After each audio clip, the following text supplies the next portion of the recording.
They turned their backs on Hero Society and embraced the darkness of the League. Two rivals, now the deadliest partners. Hello everyone, welcome to What If Deku and Bakugo Joined the League of Villains movie. Before we start, please go support HectorJrHernandez for writing that awesome fanfic. This is the translated version I made. There will be some mistaken character's gender, but of course Deku is a male. Midoriya and Bakugo are the two aces up the sleeve of the League of Villains. After the fall of all, for one, Shigaraki gives them the most important mission of the League, but there will be two people who will make them doubt. Will they fulfill their mission or will they abandon it for them? Explanations. 1. This will take place after the camp. 2. UA was already a boarding school from the beginning. 3. Almight will give one for all to Mirio. 4. Deku will have the overhaul quirk. 5. The ships will be Deku x Uraraka and Bakugo x Asui. In a little while I will publish the 3 chapters. Chapter 1. The Origin of the Aces. In a room you could see two young people sitting on the living room sofa watching the news, which was broadcasting the fight of All for One versus All Might, but we entered the moment where All Might uses all his power to defeat a foe, and you could see All Might raise his fist, and that the television was broken by a weight. Damn it, was what one of the young men shouted, this one with spiky ash blonde hair. Calm down Katsuki, you have to calm down, said the other boy whose black and green bouncy hair. Bakugo. How do you want me to calm down Izuku? That bastard just defeated the sensei. He said and then took a breath and spoke more calmly, now that bucking Tamura will be the leader and will lead us to ruin. Midoriya. I already know that, but we can't do anything, we just have to keep going, he said calmly and then stood up and said let's go, we have to go with Tamura to see what will happen. Bakugo. TSK, since we're going with that bastard, he said and then walked with him. You might be wondering, how are two 16-year-olds villains? To find out, we have to go back 12 years to the time when two children were playing in a park. Time skip. 12 years ago. Bakugo. Run Izuku, run or the swings will beat us. Midoriya. Wait Katsuki, I'm coming, he said running after Bakugo. They played happily all afternoon, wondering where their mothers are. When the children were 3 years old, they were abandoned by them in front of a bar. Curiously, the bar belonged to the League. They were found by Kurogiri and adopted by Afo. Kurogiri. Guys, it's time to go back, we have to continue with your training, he said getting up from the bench while he went to the bar. Both. Let's go, running after Kurogiri. Bakugo. Mr. Kurogiri, what will we do today? I asked, looking at the older man. Kurogiri. Today they will only improve their quirks, he said entering the bar. Afo. I see you've come back from playing, boys, how was it? He said with a smile, sitting at the bar, drinking a glass of vodka. The children, seeing him, ran to embrace his leg. Hahaha, boys, I missed you too. He said while ruffling both of their hair. Both. We miss you too, sensei, they said at the same time with a smile. Afo. What are you going to do now, guys? He said so they could separate from the hug. Midoriya. We will train our quirks to be very strong, he said excitedly. Afo. Hahaha, I see guys, train because one day you will be the strongest in our organization, he said while opening his arms, surprising the boys who had sparkles in their eyes. Both. Hi sensei, speak with determination, filling Afo with pride. So both went to train with Afo's words in their minds, improving every day, week, month and year. At the age of 10, they had their first mission, which was to finish off the rival gang of the League, killing everyone without mercy or remorse. Time passed, now they were 14, they were already feared by villains and heroes, classified as S-class villains, high danger, best Jane's level and hero. In the streets, among the villains they were known as the Aces of Death, the Aces, because they were the best cards. The League had every time Afo sent them on a mission they never failed and death because nobody came out alive in their missions. Afo.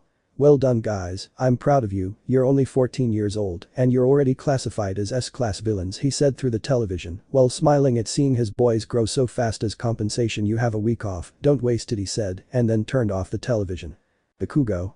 Finally some free time after a long time, don't you think Izuku? He said to see the aforementioned who was drinking soda. Midoriya. You're right Katsuki, what do we do? He asked while taking another sip of his soda. Bakugo. How are video games?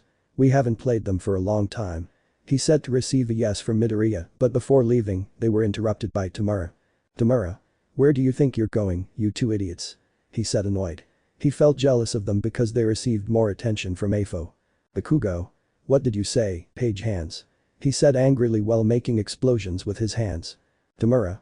I see that so much explosion left you deaf, I said. Where are you duo of idiots going?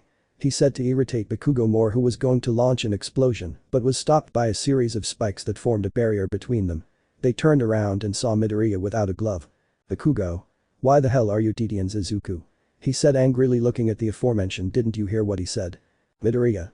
Of course I heard it, but you shouldn't be affected by the words of a tantrum-throwing child who only knows how to fail, and that sensei or us fix his problems, he said seriously, and then turned his hand on the ground, and the spikes returned, and then put on the glove. So let's go Kitsuki, he said, and then made his way out of the bar with Kitsuki.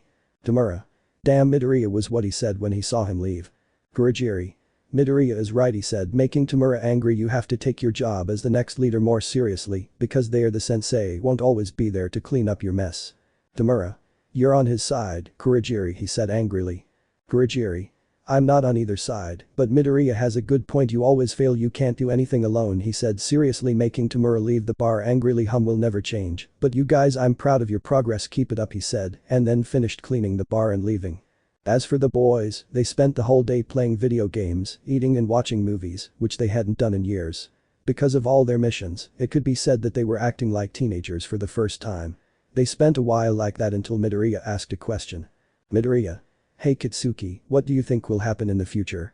He asked the aforementioned, who looked at him with confusion. Bakugo. What's that about, Izuku? I can't see the future, idiot. Or what future are you referring to? He asked his partner. Midoriya. I know you can't see the future, but I'm referring to the leagues. Sensei isn't well after his fight with All Might, he's in bad shape, and if something happens to him, Tamura will be the leader, and we'll all go to hell. He said, surprising Bakugo, because he was right. And what do you think will happen to us? What will we do? Bakugo. You're right, if we work for Tamura, the idiot will get us caught, but that doesn't matter to us, Izuku. We're talking about Sensei, he'll never leave us, so we have to keep going. He said, looking ahead, but when he looked at him again, he was holding a pink half-heart necklace in his hand. Izuku, are you doubting, right? He said. He knew that every time Izuku doubted something, he always took the necklace. Midoriya. I know that Sensei will never leave us, but I would like to stop killing and live like a normal person, you know? I've always wanted to act like the boys our age, make friends, be able to go out without fear of being stabbed in the back, be able to fall in love. He said everything with his eyes downcast while he squeezed the necklace without breaking or bending it. On the other hand, Kitsuki was surprised by what he had said. Bakugo. You're right, but we can't. Our hands are stained with blood since we were 10 years old. We can't do anything now, we just have to keep going. And you have to get those thoughts out of your mind. You know that if the sensei hears us, we'll be in trouble, he said seriously but sad for his friend, because he knew he was breaking his dreams by saying that. Midoriya. You're right, I have to get these thoughts out of my mind, or else they'll make me doubt my actions, he said, and then put his necklace under his shirt. Bakugo. Fine, let's move on no matter what happens, he said while extending his fist to Izuku. Midoriya. Yes, no matter what happens, he said and then hit them. After that, 2 years passed where each one had a cold and serious attitude. They focused more and more on their missions, earning the respect and fear of the villains. They were never caught. The police did not have a concrete description of them because they never left witnesses. They only knew that they had a tattoo of an ace with a skull on their right arm, each one. Recognized by the hero killer as true villains, earning the fear of the heroes although they never made themselves public with society. High-ranking heroes were looking for them at that time. They were classified as SS-class villains, hero endeavor level, leaving blood in their path. Now we focus a few hours after the attack on the camp. They were arriving from a mission, but upon arrival they saw a lot of people in the bar. It was the Vanguard squad. Tamura. Well, but they are the duo of idiots, he said, calling the attention of everyone who was surprised when they saw them. Abi. You are, he said it seriously, but inside he was surprised. Toga. The aces of death, she said with a blush when she saw them. What was said surprised the others. They knew their job, they never failed in each mission, no one was left alive. Some were scared when they saw them, others felt respect, but one decided to challenge them. Muscular. Seriously, these children are the feared aces of death, he said mockingly while standing in front of Midoriya. What can these children do? Midoriya. Do you want to see what this kid can do? He said as he took off his glove. Kitsuki, who was next to him, quickly separated. I'll show you. Then with a quick movement he touched him, causing Muscular's body to explode in an instant. That's what an idiot kid does. He said, then put on his glove. The villains just looked at the scene in fear, and one was successful when they saw all the blood. Now they knew it was not good to underestimate them. Tamura.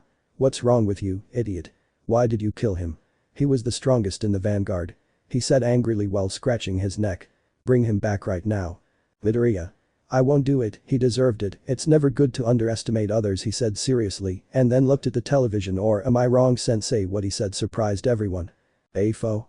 Haha, you are absolutely right, Midoriya, it is not good to underestimate your rival, he spoke, and then turned his attention to Tamura. And you, Tamura, calm down and keep your dogs on a leash. Tamura. Yes, sensei, he said with a grudging tooth. Afo. How did your mission go, boys? He said to the two young men. Bakugo. It was simple, sensei, they didn't last long, the group League of Pain was completely exterminated, sensei, they will no longer be a nuisance. What Bakugo said surprised those present because that league had 3,000 members and they were eliminated in a few hours. Afo. Okay, guys, you did a good job. You can leave. He said, then the television turned off. Both. Hi, sensei said to take the road to their apartment. Toga. Wait, Midoriya, she said so that he stopped in front of the door next to Kitsuki so she could get closer. Would you allow me, Apu? She didn't finish when she saw Midoriya's hand centimeters from her face. Midoriya. If you value your life, it's better that you stay away from me, crazy girl, he said with a cold tone that's successful. To Toga in the process and then left. Toga. I think I fell in love, she said with a blush while her hands were on her cheeks. Twice. Good for you, how disgraceful, he said while making strange poses. Spiner. Who would have thought that the fearsome aces of death were children, but it was a pleasure to meet them because they have been some of the few villains recognized by Stain. He said seriously while holding a knife in his hands. The others just nodded, they were dangerous, teenagers who reached a classification that very few achieve, and even more so at such a young age. You could see the young people arrive at their apartment and then lie down on the sofa. Midoriya. What do you think will happen now, Kitsuki? We've already finished all our missions. We're known and feared by villains and heroes classified as SS, and now what's next? He asked, looking at Bakugo. Bakugo. No lose, but you shouldn't worry now, we have to watch television, he said, and then turned it on. Then flashback current time. The boys could be seen quite angry walking to a warehouse where Tamura was, having been sent by Ofa before his fall to Almight. When Bakugo arrived, he kicked the door, drawing everyone's attention. Seeing Tamura sitting, he went straight to where he was and exploded him, causing him to crash into the wall. Bakugo. It's your damn fault, idiot, it's your fault, sensei was captured, you can never do anything right. He said, screaming, desperate and frustrated. Tamura. Leave me alone, he said, and then stood up with difficulty to go to a room. Midoriya. Kurogiri, he said, seeing the boy who had already woken up. And now what will we do? He asked. He was nervous because he didn't know what would happen without having the sensei as leader. Kurogiri. Before they arrived, Tamura was going to give them the mission that could be the definitive victory of the league, he said, surprising both of them, since Tamura was practically useless, all he did was act like a child. Midoriya. What kind of mission? He said seriously. Kurogiri. It's an infiltration, he said, surprising both of them. Bakugo. Where will we infiltrate? He asked seriously. Kurogiri. They will infiltrate. Chapter 2. Beginning of the infiltration. Kurogiri. They will infiltrate UA. What? Kurogiri said, surprised everyone in the room. Bakugo. What? AU is crazy, we will be surrounded by damn heroes, he said in an angry voice. Deku. Kitsuki is right, this is not like the previous missions, in this one if we make the slightest mistake and everything goes to shit, he said seriously. Kurogiri. And who better than you to carry out this mission? I know that you will achieve it. You are the best and the final cards that we have against the heroes, in short, are our trump cards. He said seriously to both young people who were thinking about the possibilities they had. Bakugo. Fine, we will do it, he said with a grudging tooth. Deku. When did we start? Kurogiri, he said seriously, but he felt insecure about carrying out this mission. Kurogiri. They will start in a week while we prepare their papers to enter, so be prepared, guys, we are counting on you, he said, so the kids could leave the place. Outside the warehouse, the boys walked to their apartment in silence, thinking about all the possibilities of this mission failing. They were practically walking into the lion's den. They had many doubts, they imagined all the possible scenarios, and in all of them they could be captured. When they arrived at their apartment, they sat on the sofa until one spoke. Deku. What did we do? Kitsuki. Said Deku, worried. Why did we accept that mission? He said, and then took his necklace. This is the most risky mission we have, it's not like the others were to go and kill people, but this one is to infiltrate the best school of heroes. I don't want to do this mission, he said, looking into space. He felt frustrated and hesitant to do it. Bakugo. Lose Izuku. I know that if they discover us in this we are finished, it would be the end of the Aces of Death, but if it is the end we have to fall in the most epic way possible, he said, trying to cheer up Midoriya a little. But look on the bright side of this, we can act like normal teenagers for the first time, he said, showing a smile. Midoriya. You're right, but we shouldn't trust each other, so we have to do it, Kitsuki, he said while stretching his fist to the aforementioned. Bakugo. Yes, let's do it, reciprocating the greeting. After that they prepared their things that they would take. 3 days passed where Kurogiri gave them a little information about the teachers who taught classes and who were accepted. They also thought about making hero costumes. Their group would also be Class 1A. They would be together. The days passed, they were nervous and really didn't want to do it, but it was late. Finally, the day arrived. This would be the beginning of the infiltration. Both young men could be seen in the UA director's office, along with a man with dark circles and a tired face and some kind of animal. Nezu. Well, young people, let me introduce myself. I'm Director Nezu and the one next to me will be your teacher. He's Izawa Shota. He said, introducing himself with a smile. Both. It's a pleasure to meet you, they left bowing. Nezu. Okay, welcome, for the moment we don't have uniforms for you, so you'll have to be without it for the moment, okay, he said looking at both of them, and can you tell me your names? Midoriya. Don't worry director, my name is Midoriya Izuku, he said introducing himself with a smile. Bakugo. Bakugo Katsuki, he said seriously. Izawa. Okay, come with me, we'll go to the classroom, he said seriously and tired, and then left the office, followed by the two young men. Minutes before Class 1A. In Class A there was a group of girls who were talking about trivial things until 2 arrived. Hey girls, did you know that we will have 2 companions? Asked a girl with pink skin and horns, drawing everyone's attention. Also that they are recommended and are very strong, that they can fight Todoroki, he said to surprise the girls, he said a floating clothing. Seriously, but isn't it strange that they come in at this time of the school year? Asked a girl with purple hair who had plugs in her earlobes. Kiro is right, it is too late to enter, or what do you think, Momo Kiro? Said a green-haired girl with frog features. Momo. What Jiro and Tsuyu say is right, but if they are strong, I think there is no problem, she said, reasoning about the entry of those 2 new companions. I think it's good to have new classmates and friends, said a brunette girl with a permanent blush showing a smile, but why are you so excited, Toru Mina, she asked her 2 classmates. Mina. It's because some girls from Class B have already seen them and say they are very handsome, she said with a blush. Toru. And the best thing is that they will be in our class because there are 2 great places, he said with emotion, while lifting the sleeves of his shirt, that's why Ichako. At that the setting will open and everyone will take their seats in their respective places. Izawa. Guys, today you will have 2 new classmates, he said without enthusiasm. Ida. Professor, it's not too late for them to enter mid-year, he said while moving his arms like a robot. Izawa. Yes, it's very late, but it's recommended, so sit down and be quiet, he said seriously, making Ida sit down. Okay, now you guys can come in, he said, so they could come in and stand in front of everyone. Midoriya. It's a pleasure, my name is Midoriya Izuku, he said, bowing and making the girls blush when they saw how he was dressed, but especially a brunette who looked at him carefully because he seemed familiar to her. Bakugo. I am Bakugo Katsuki, he said seriously, and making some girls blush, but more so a little frog who looked at him with curiosity. Izawa. You can ask them whatever you want, I'm going to sleep, he said as he took out his sleeping bag and got into it. Midoriya. Do you have any questions? He said looking at his companions. Ida. Why are you dressed like that? You have to have your uniform on, he said while moving his arms. Bakugo. It's because he doesn't have 4 eyes like ours, he said angrily. Todoroki. What are your quirks? He said monotonously. Bakugo. Mine is explosions with the sweat from my palms, which is nitroglycerin, he said, taking out small explosions. Midoriya.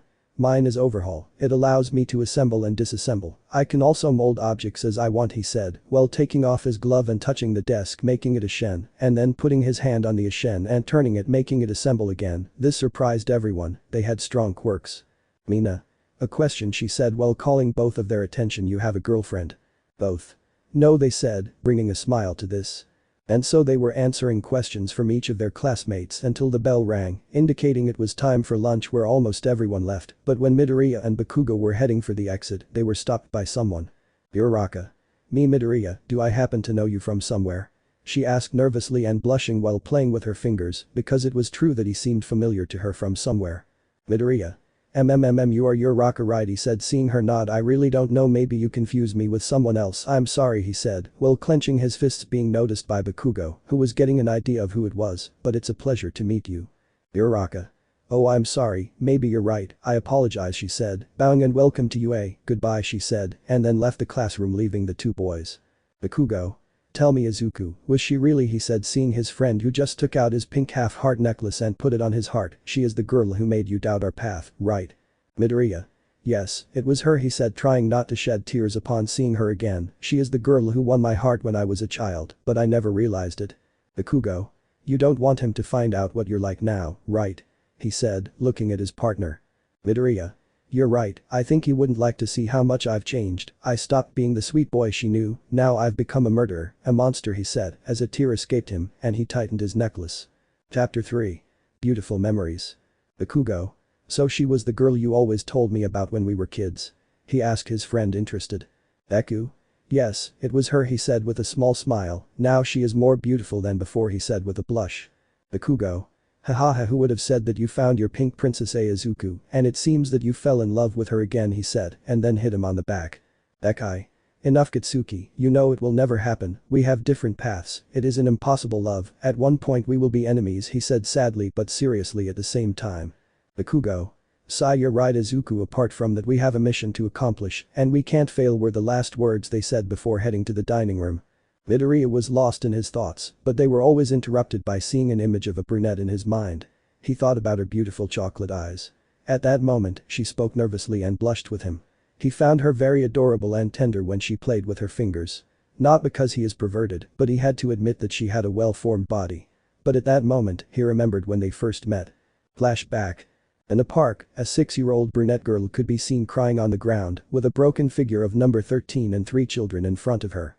Everything was seen by a green-haired man. Uraraka. Po. Why? What did they do? She said sadly and crying, seeing her broken figure and the bruises she had. Boy 1. Haha, it's because you're ugly and a fat girl who didn't know how to do anything, he said, making fun of her. Boy 2. You're right, I don't know who would be so crazy to want someone like you, he said, making Uraraka cry more. Child. And you think you can be a heroine with such a weak quirk, you would be useless, you would only be a hindrance. Uraraka th.isn that n is nt tiru, she said crying even more. Boy 2. What did you say, damn fat girl? He said angrily, now you'll see why you contradict us, he said while raising his fist that was surrounded by fire. Uraraka was scared, she didn't know what to do, so she just put her arms forming an X on her face and waited for the hit for 1 2 3 4 5 seconds and the hit never came, so she slowly opened her eyes and saw a black and green-haired boy holding the boy's arm.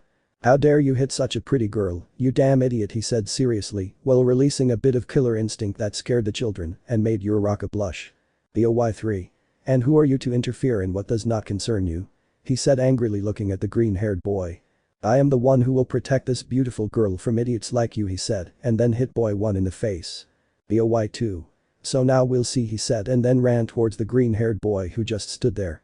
Upon reaching the front of this act of his quirk that consists of forming claws in his hands, trying to scratch this, only dodged it and gave him a strong knee in the stomach and make him fall in that the child 3 seeing this shoots bursts of air trying to hit him, but he only dodged easily and being able to approach him and kick him in the face that made him fall. Chako could only look in amazement at the green-haired man who is fighting with 3 people with strong quirks and he still had not used his and is happy that someone defended her. The children who were getting up with difficulty went to attack again, but the green-haired man with quick movements gave them strong blows to the stomach to each one, as if they returned to the ground. After that they retreated, seeing that the green-haired man was too strong for them.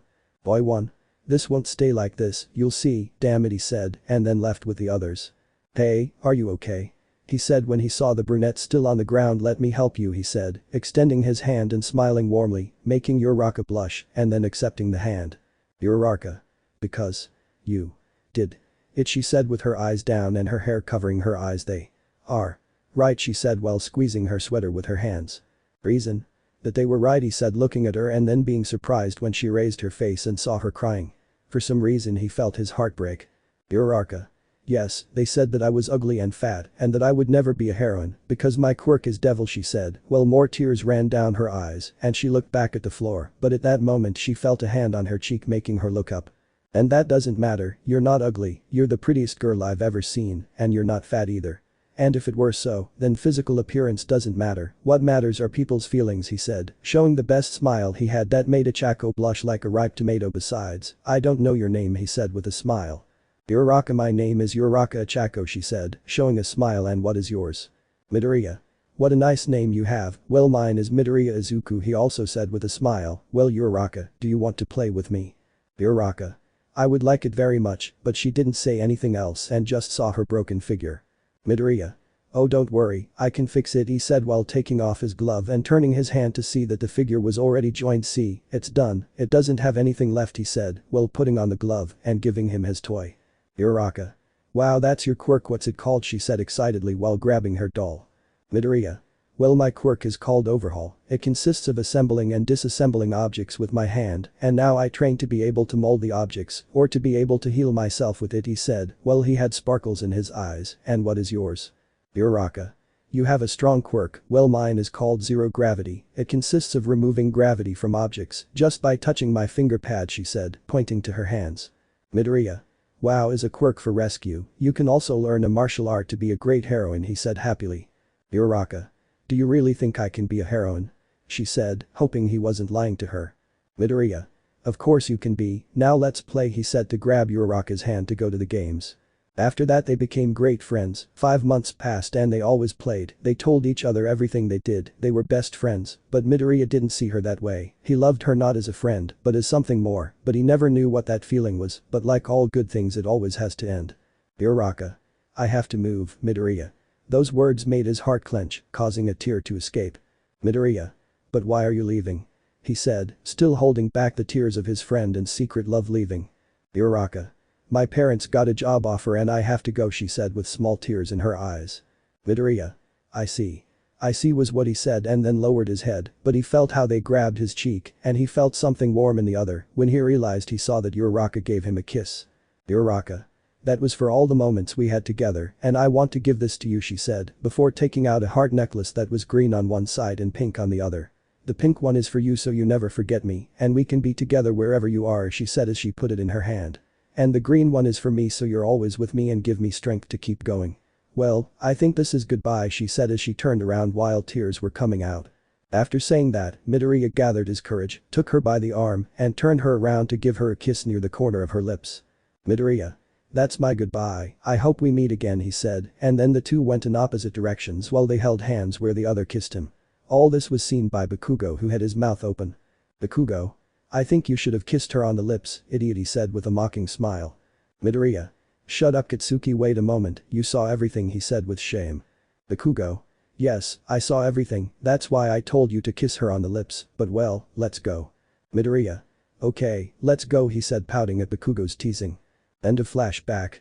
When he finished remembering, he saw that he had already arrived at the cafeteria with Bakugo. He really wanted to go and hug Uraraka with all his strength and tell her what he feels, but he knew that it would be impossible for what would ever happen to them. They were the opposite, a villain and a heroine, their paths were destined to fight. The only thing he would do is have those memories with her as a child, those beautiful memories. Chapter 4. Integration. Upon arriving at the dining room, they headed off to order their food and sit at a table alone and talk about their mission. Midoriya. Well, I think we're off to a good start, right? Turning to look at Bakugo. Bakugo. Now we have to gain everyone's trust so they don't suspect, he said seriously. Midoriya. You're right, he said and then started eating. A few minutes passed until they saw all their classmates walking towards where they were. Ida. Excuse me, can we sit with you? I asked both of them. Midoriya. Sure, no problem. Kirishima. Hey guys, I hope we don't bother you, he said taking a seat. Midoriya. Of course not, he said with a smile. Zero. Where do you know each other from? I asked both of them. Bakugo. We are stepbrothers, he said seriously while eating. Enki. Seriously, he said surprised. Midoriya. Yes, when we were children, a man adopted us and let us have our last names, he said with a nostalgic smile. Ida. He must have been a great person, right? He said, looking at Midoriya. Midoriya. Yes, it helped us a lot and also helped us improve our quirks. Kirishima. Hey guys, what do you think about watching movies when we get to the dorms? What would your welcome be like? He asked, receiving a yes from everyone. After that they started eating and talking to get to know each other better, but Midoriya couldn't take his eyes off Uraraka, who was at the girls' table. Every time she turned to look at him, their eyes collided, causing them both to blush. Midoriya was falling in love with her again. Then he saw one of his new classmates walk to his table straight to where he was. Minutes before. But the girls, they were eating and talking about trivial things until one of them brought up a particular topic. Mina. And what do you think of the new kids? She said looking at her companions. Momo. What do you want me to tell you? They are boys with strong quirks and very respectful, especially the green-haired one. She said elegantly while eating. Mina. I don't mean that, she said disappointedly. Jira. So what do you mean, mine? She said seriously, looking at the pink girl. Mina. I mean, if they don't look good on you, she said, making the girls blush. Sai. They're cute, Kiro, she said while putting her index finger on her chin. Toru. They are not only pretty, they are handsome, their faces are carved by the angels themselves, they are papuchos he said, while moving his sleeves from one side to the other. Mina. The truth is that they are very handsome, if I give them especially to Midoriya she said, turning to look at him, but she realized that he was looking at someone in particular. When she saw at the table she saw Uraraka turn to the table of boys, and blushing but it's a pity that Midoriya already noticed Ochako she said, making Uraraka blush more. Uraraka. CL. Of course I'm not the only one curious about him, he seems familiar to me she said, looking again at the boys' table. Mina. Then I think there will be no problem she said as she stood up. Uraraka. Problem? I asked doubtfully. Mina. Yes, I'll ask her out for a date on Saturday, she said as she headed to the boys' table. Current time. Mina was walking directly to the boys' table towards Midoriya, who was eating when she arrived. She stood next to him. Mina. Hi guys she said with a smile. Everyone hello they said responding to this greeting. Mina. This Midoriya, can I ask you something? She said nervously as she did it in front of everyone. Midoriya. Yes, tell me you need this mine he said showing a smile while drinking juice. Mina. I was wondering if you'd like to go out with me on a date on Saturday she said surprising everyone and making Denki spit the juice in his face. Midoriya. Sorry Denki he said while giving him napkins. Mina. So what are you saying, Midoriya, do you want to go on a date with me? She said, waiting for his answer. Midoriya. I'm not sorry, Mina, but I have things to do and you're not my type.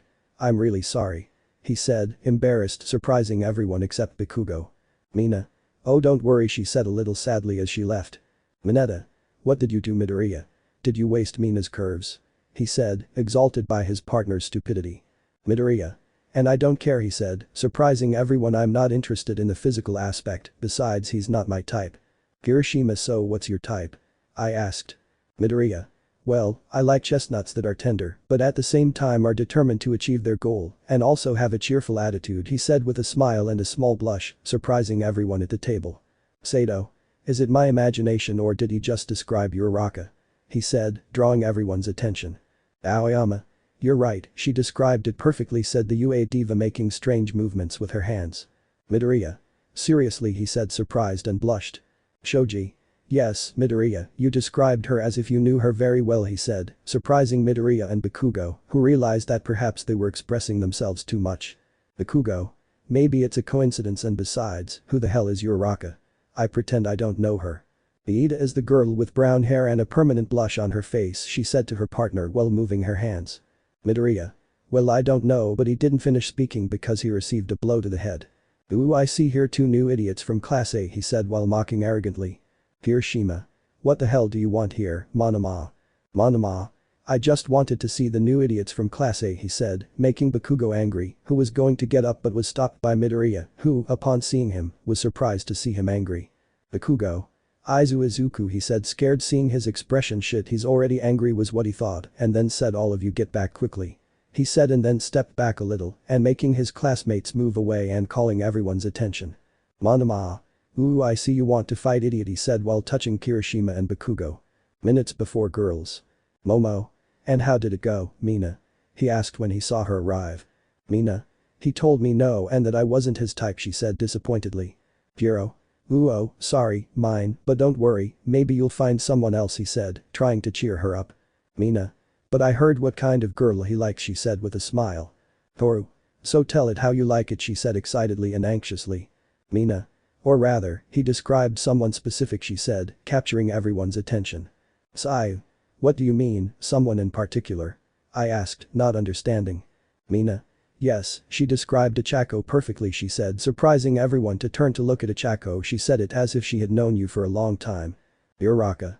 I don't think he talked about me she said sadly. Mina.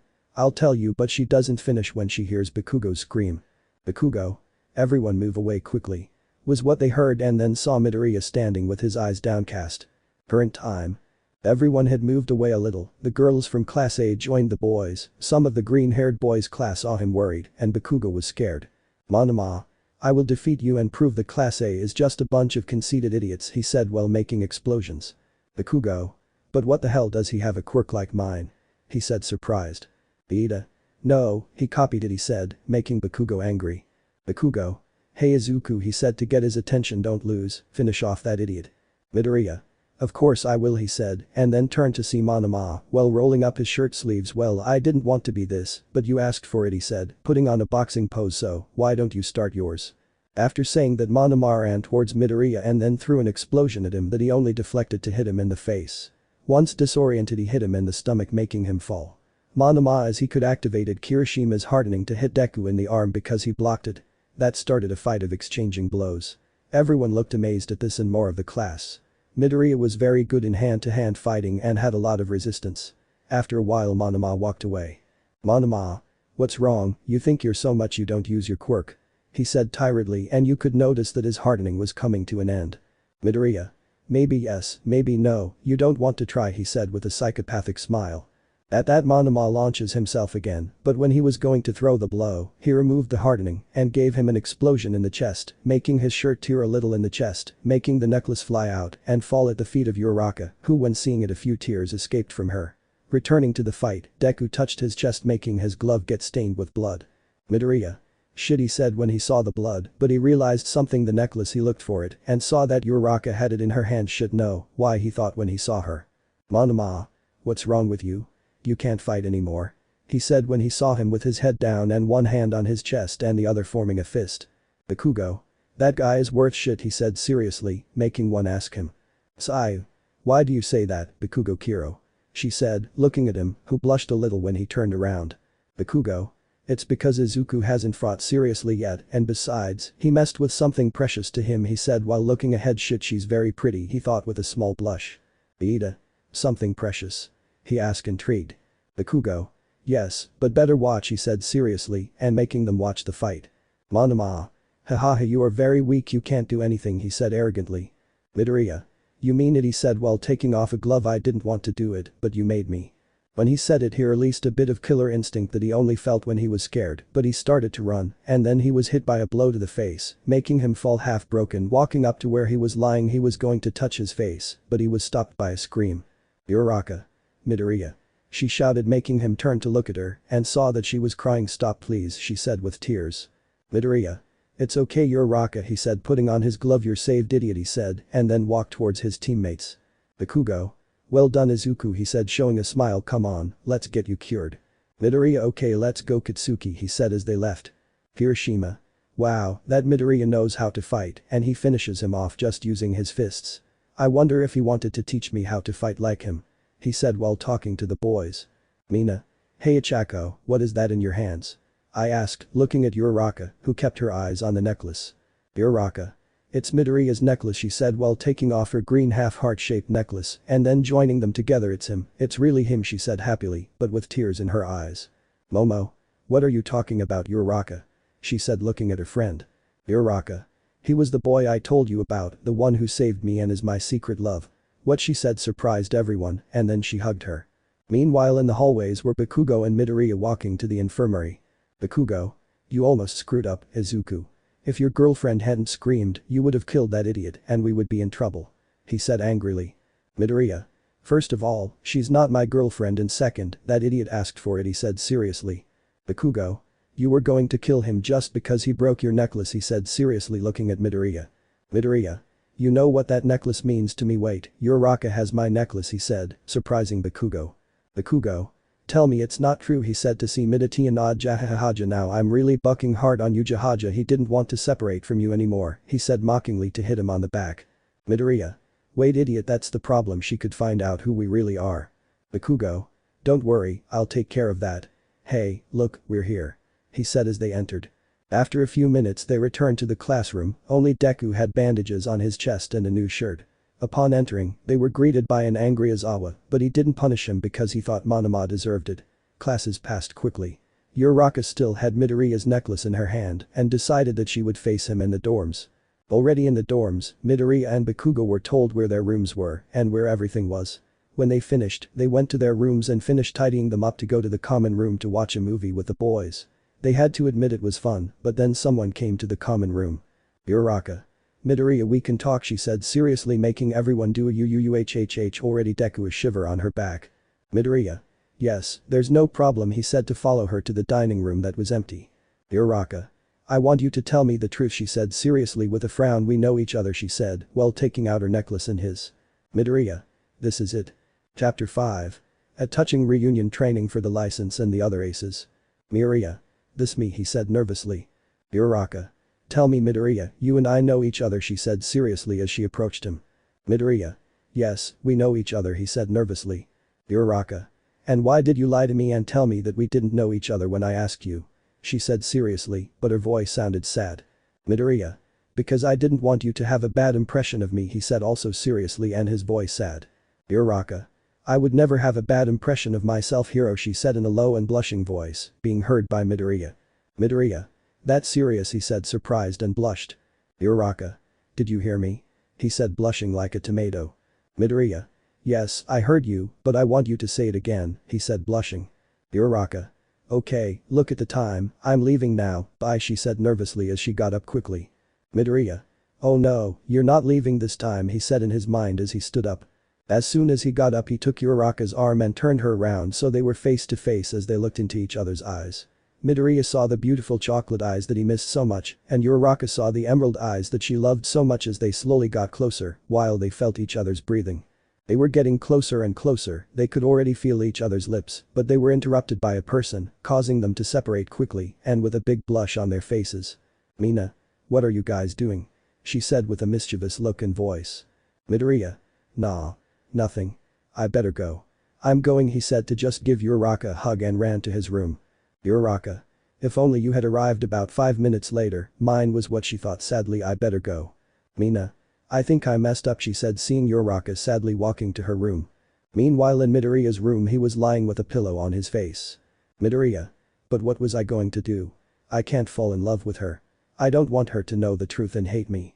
I don't want to make her suffer, but what we do is okay. He thought, looking out his window and then going to sleep. The next day Midoriya had gotten up early to train, did sit-ups, ran around the school, and then went to take a bath and put on the uniform they gave him yesterday to go down and make breakfast. Then someone came in. Bakugo. Izuku, he said as he entered the kitchen. Midoriya. Kitsuki, what's wrong, he said seeing him enter. Bakugo.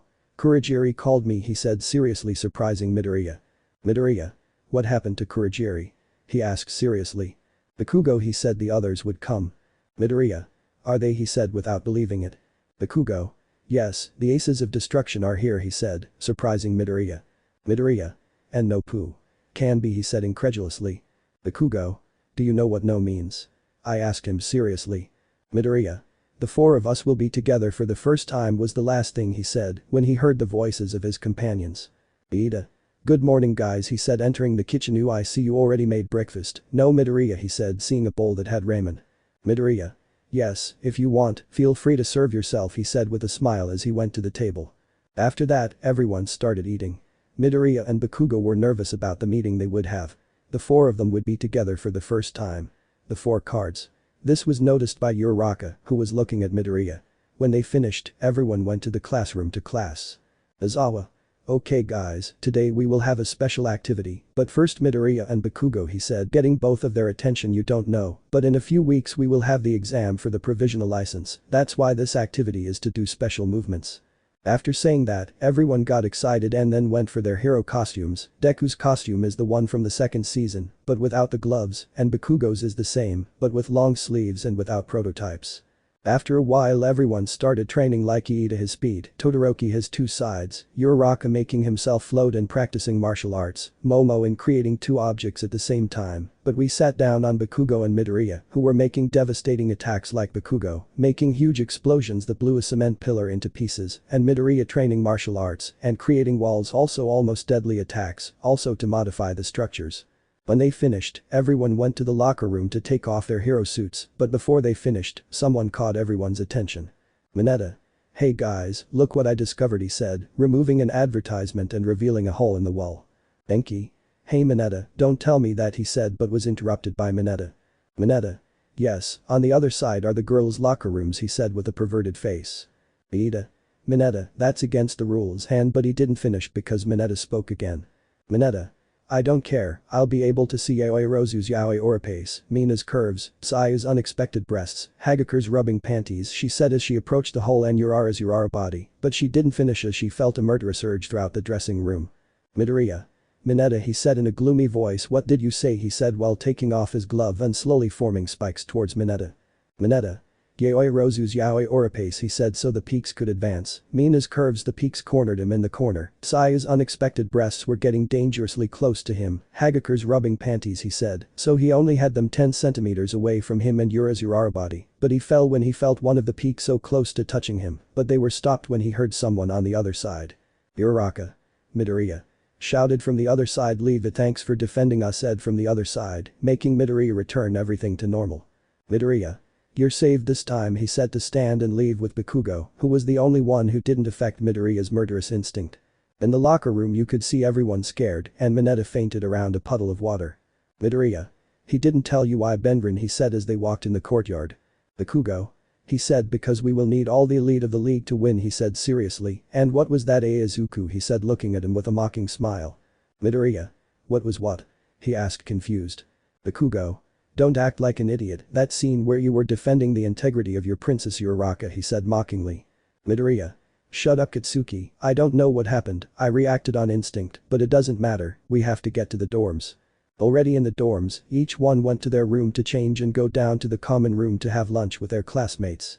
When they finished, Midoriya was about to leave, but was stopped by Uraraka. Uraraka. Midoriya, she said, and then reached him. I want to say thank you for defending me and the girls from the pervert Mineta, she said, showing a blush. Midoriya. Don't worry, Uraraka, you know very well that I will always protect you, he said with a smile, and you know better, tell me Izuku, we've known each other for a long time. Uraraka. Really, she said nervously. Boo, well, Izuku, I wanted to ask you something, she said nervously. Midoriya. Yes, go ahead, tell me, he said smiling. Uraraka. I wanted to know why you've been so nervous since morning. She asked worriedly. Midoriya. Damn, he found out I have to lie to him, he said in his mind, it's just that I felt very nervous about being here, that's all. Uraraka. Well, you know you can tell me everything, she said with a smile. Midoriya. Lose Yura, but was interrupted by a blow to the stomach. Ouch, why was that? Uraraka. Tell me, Ichako, she said pouting and blushing.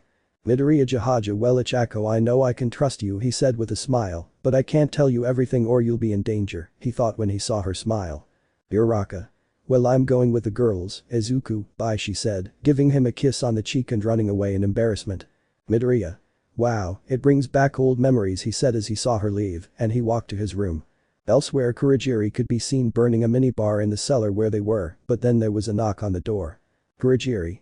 It's good to see you guys again, he said seeing them at the door. Come in, he said, and then entered. Do you want to have something to drink? I want a whiskey, said an 18-year-old boy. I just want water, Kurogiri, said a 16-year-old girl. Kurogiri. They're leaving, he said while serving everyone's drink. You're so boring, Krista, at least have some alcohol, he said, looking at her with disgust. Krista. You know I can't drink, Ban, don't be an idiot, I'm 16 and I don't like alcohol, she said seriously. Ban. Now calm down, but Kurogiri, what's going on with the others? He said seriously. Kurogiri. You're talking about the Aces of Death, he said, receiving a yes from Krista. Well, they're on an infiltration mission in UA. Krista. Wow, that's interesting. I want to meet the younger villains with SS classification, she said with a smile, but it's too bad that they classify us AA, headshot hero level. Ban. Me too, he said with a smile. Chapter 6. Recovering lost time. It was daytime. Midoriya and Bakugo were training in the gym. Bakugo was training his explosions and Midoriya was practicing boxing. Bakugo. Hey Izuku, why don't you ever train your quirk? He asked curiously. Midoriya. Because it would cause more destruction than yours, and besides I already control it better, I just need to train my hand-to-hand combat, he said while hitting the bag. Bakugo. It's true now that I remember that he told you round face yesterday, he asked curiously. Midoriya. Oh, yesterday, well, he questioned me because he saw I was nervous about the arrival of the others, and he told me that I could tell him everything, he said while hitting the bag. Bakugo. Wow, she's very observant. And what else happened? He said while making a big explosion. Midoriya. Well, we just talked and I told her she could call me by my name and she asked me the same and kissed me on the cheek, he said with a blush while hitting the bag. Bakugo. Wow, Izuku, what a gallant, we have to finish, I want to eat now, he said as he left. Midoriya. Well, let's go, he said behind him. When they arrived at the dorms they separated to go to each other's room to take a bath and change, since they would not have classes due to a meeting that the teachers would have about licenses. After finishing they went to prepare their food. Bakugo. Well, what are you going to eat, Izuku? Midoriya. What? You weren't going to make yourself food, he said, seeing him surprised. Bakugo. I'm lazy so you cook, he said, leaving. Midoriya. Damn, he said angrily while cooking. Oh, good morning, Izuku, said a voice entering the kitchen. Midoriya. Hello, Ochako, good morning, he said with a smile. Uraraka. What's up, Izuku? She said as she stood next to him. Midoriya. I'm making some udon, he said while boiling the broth. Uraraka.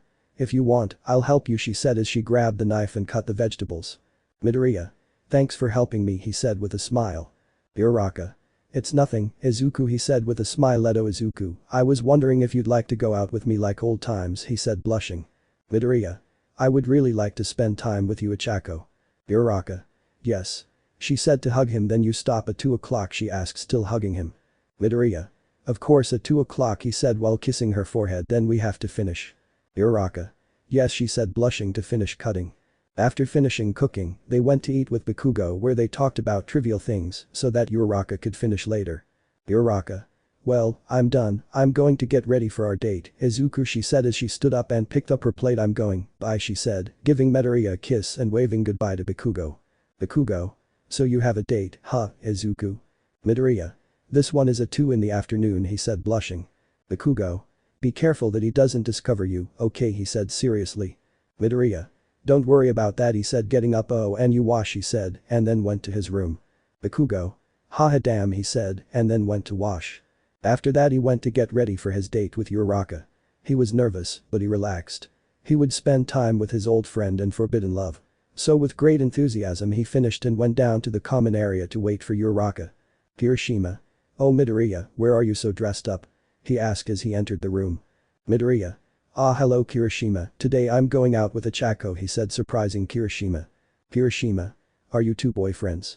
Did you call her by her name? He asked. Midoriya. We haven't been friends since we were little and we know each other very well, and that's why we call each other by name, he said with a smile. Kirishima. Oh I know, you're the one I was always talking about, he said, surprising Midoriya. Midoriya. What do you mean, Kirishima? He said confused. Kirishima. Yes, she said that you were her role model and her hero, and that she wanted to be like you, a great hero, she said, making Midoriya feel bad for every word she said. Midoriya. I didn't know that, thanks, he said with a fake smile. Kirishima. Well, I wish you luck with your date, he said before leaving. Midoriya. Curse, I don't want to make her suffer, I don't want her to see me as I really am. If she finds out she'll be devastated, and I don't want that to happen, he thought sadly, as he grabbed his necklace in his hand. Uraraka. Izuku, what's wrong, she asked as she approached him. Midoriya. Nothing, I was just thinking, he said with a smile. Uraraka. What were you thinking? She asked curiously. Midoriya. How pretty you look today, Ochako, he said while giving her a kiss on the forehead, making her blush. Uraraka. Thank you too, you also look very cute, she said nervously, and then gave him a kiss on the cheek, making Midoriya blush. Midoriya. This is. Thank you. We have to go now, he said while offering his hand. Uraraka. Yes, let's go, she said with a smile as she took his hand. After that they made their way out of the dorms where they found a small park. Uraraka. Izuku, do you remember when we played in the park, she said with a nostalgic smile. Midoriya. Of course I remember, Ochako, do you want to go? He asked, looking at her with a smile. Uraraka. Yes, let's go to the swing, she said while dragging Midoriya by the hand until they reached the game. You can push me, Izuku, she said while sitting on one of the swings. Midoriya. Sure, no problem, he said as he started pushing her. They spent time playing, remembering the moments they were together. They felt happy being with each other. When they finished playing, they decided to go eat at the plaza where they went to a restaurant where they ordered ramen and talked very happily. Uraraka. Thank you, Izuku, she said with a small smile. Midoriya. Why do you like me, Ochako? He asked, confused. Uraraka. Thank you for being with me again, she said with a smile. Midoriya. You're welcome, and also thanks to you for being with me too, Ochako, he said with a smile. Uraraka. Izuku, I want to ask you something, she said with her head looking at the table. Midoriya. Ask me whatever you want, he said so that Uraraka could look up. Uraraka. Please don't leave me alone, she said sadly with a few small tears. Midoriya. Don't worry, I won't leave you alone, he said while wiping her tears with his hand. I'm sorry, Ochako, maybe I can't keep this promise, he thought sadly while looking at her with a smile. Uraraka. Thank you, she said with a big smile. Midoriya.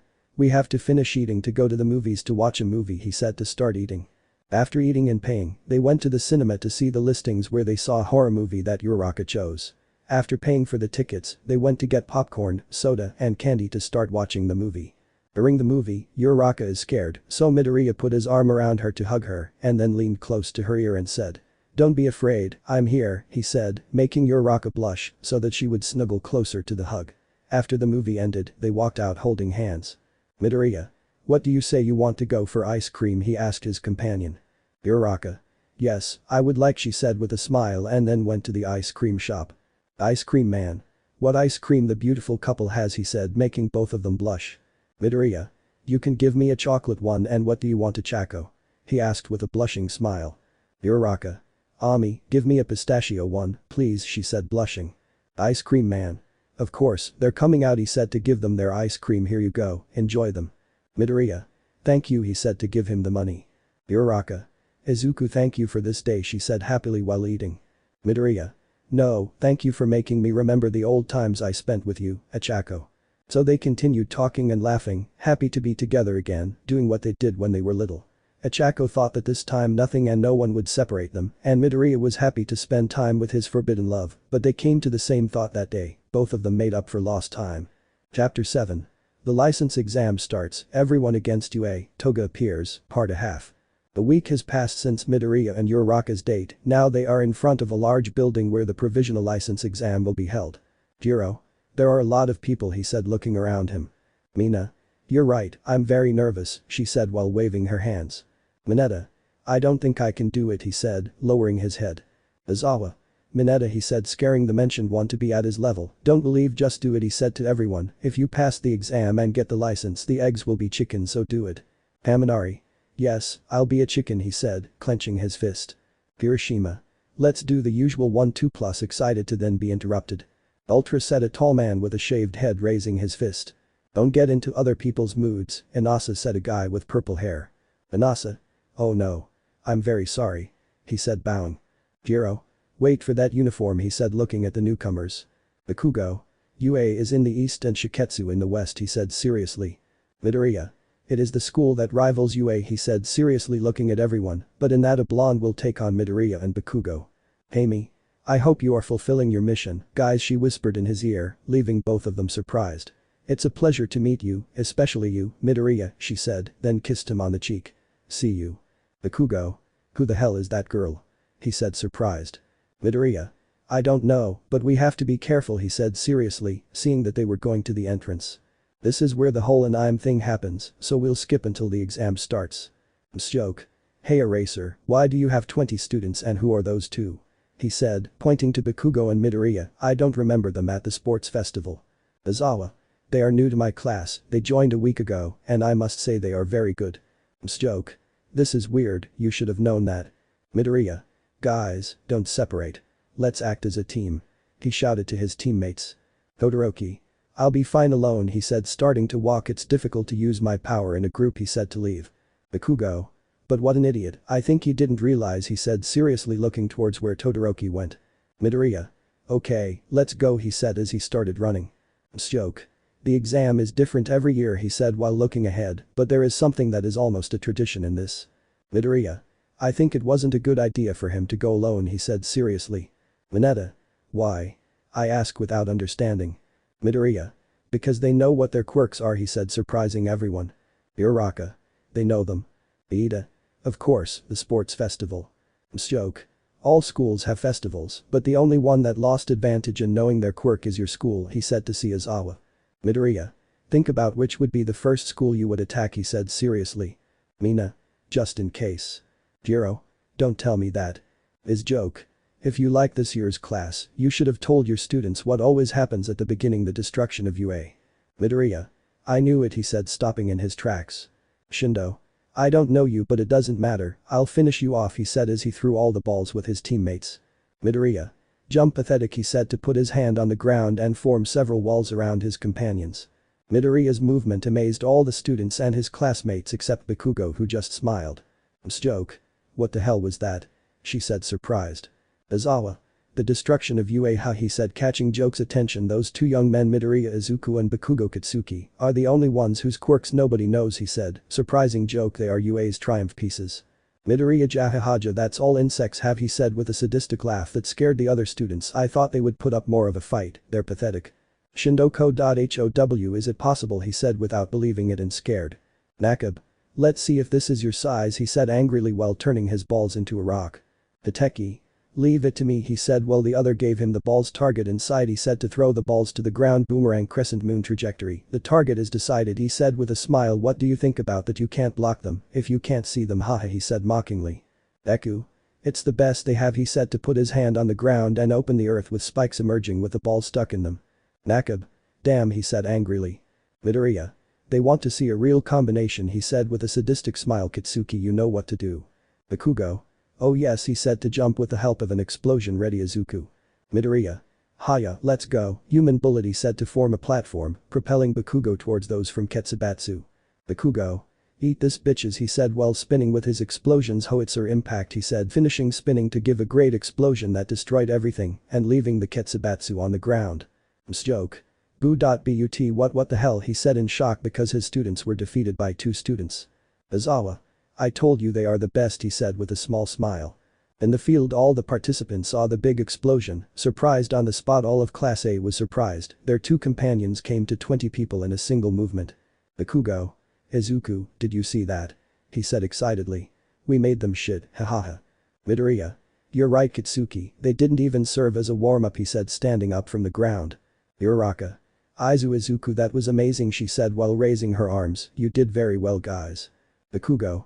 That was nothing, we didn't even use all our strength on them, he said carefree, surprising everyone. Iida. Wow, what, he said without believing it. Momo. That wasn't all his strength, she said in amazement. Midoriya. Not if we put it as a percentage, he said, thinking it would be like 10%, he said with a smile. Saito. They really are very strong, he said surprised. Shindo. Evil. Damn you, said Devil, I will get rid of you. To put his hand on the ground, shake earth, he said, and then the whole earth began to shake. Uraraka, Izuku shouted when separating from Midoriya. Midoriya. Damn bastard, he said as he stood up and looked around. He separated us all, he said, and then was surprised to see someone in front of him and hit one of his targets. Where the hell did he come from? Hey Mitoga. I have you, that's bad, be careful. It's strange to see one of the aces of death distracted, she said, surprising Midoriya. Midoriya. She's cursed, he said looking at her angrily. Hey Mitoga. Either I'm wrong, Izuku, or rather, Clover, she said as she stood up and showed a smile. Elsewhere. Uraraka. They separated us with a lot of force. If I try to call them they will find me and attack, she said while rubbing her head. I have to find the others to fight as a team, she said, standing up. It's time for Snake Uravity, she said to advance. Back with Midoriya. Hey Mitoga. Barry didn't expect to have the opportunity to fight against the Death Ace Clover, she said smiling. Midoriya. Why the hell are you here, Toga? He said angrily. Tamura sent you. Hey Mitoga. Maybe not, maybe I just wanted to see you, love, she said, throwing a stone that Midoriya dodged. Midoriya. That won't help you, he said to be able to counterattack, but he was no longer there. Where are you hiding, you crazy bitch? Hey Mitoga. I just have to hit you in this place, she said appearing next to Midoriya, and he dodges her. Midoriya. Get out wherever you are, Toga. He shouted angrily. Hey Mitoga. Here I am, he said whispering in her ear. Midoriya. Damn it, he said after being knocked down. Hey Mitoga. Tell me Izuku, how is the mission going, she said, while getting closer to Midoriya. Maybe they are not fulfilling it, she said, getting closer to his ear. Tamura gave me a message saying that if you don't fulfill it, he will get rid of the chestnut. What Toga said only angered Midoriya, who got out of the grip and used his quirk to make a mini pillar to hit her in the face. Midoriya. Tell Tamura that we will fulfill the damn mission, and if he dares to touch her, let it be even a hair on its echoes, he said, while looking at her with fury that scared Toga. I will destroy him slowly, and he will wish he had never been born, he said seriously, but was interrupted by a tremor. Hiteki. Damn you, I'll make you pay for what you've done to us, and I see that Shiketsu is also here, he said looking at Kami Toga. Midoriya. So you're back, huh? Show me if you've changed a little. He said as he opened his arms. Come with everything, he said, looking defiantly. Then he felt the earth shake and a spiderweb come out. Then he had to dodge the balls and avoid a trap, that's all. Are you okay? Asked a female voice, catching Midoriya's attention. Midoriya. Ichako, he said, and then saw her perched on a mountain. Uraraka. This way quickly, she said while offering her hand. Midoriya, does he have a plan? He thought while dodging. Extra. Don't be in such a hurry, he said, and then fired a shot of water. Uraraka. Go away, she said dodging but ended up falling off the mountain. Extra 2. I'll take care of it, he said as he shot his hand towards Uraraka. Midoriya. Nobody will touch her, bastards, he said to run where Uraraka was falling and catch her. Extra 3. Now, he said while preparing a ball. Midoriya. As if I would leave you, he said to put his hand and form a wall and run away to hide behind a wall. Uraraka. I'm sorry if I ruined it, she said looking at Midoriya who had his back turned. Midori. No, it's not that, he said, still looking at the other side of the wall. Uraraka stared at him with a blush while directing her ball to one of Midoriya's objectives and then being blocked by him. Midoriya.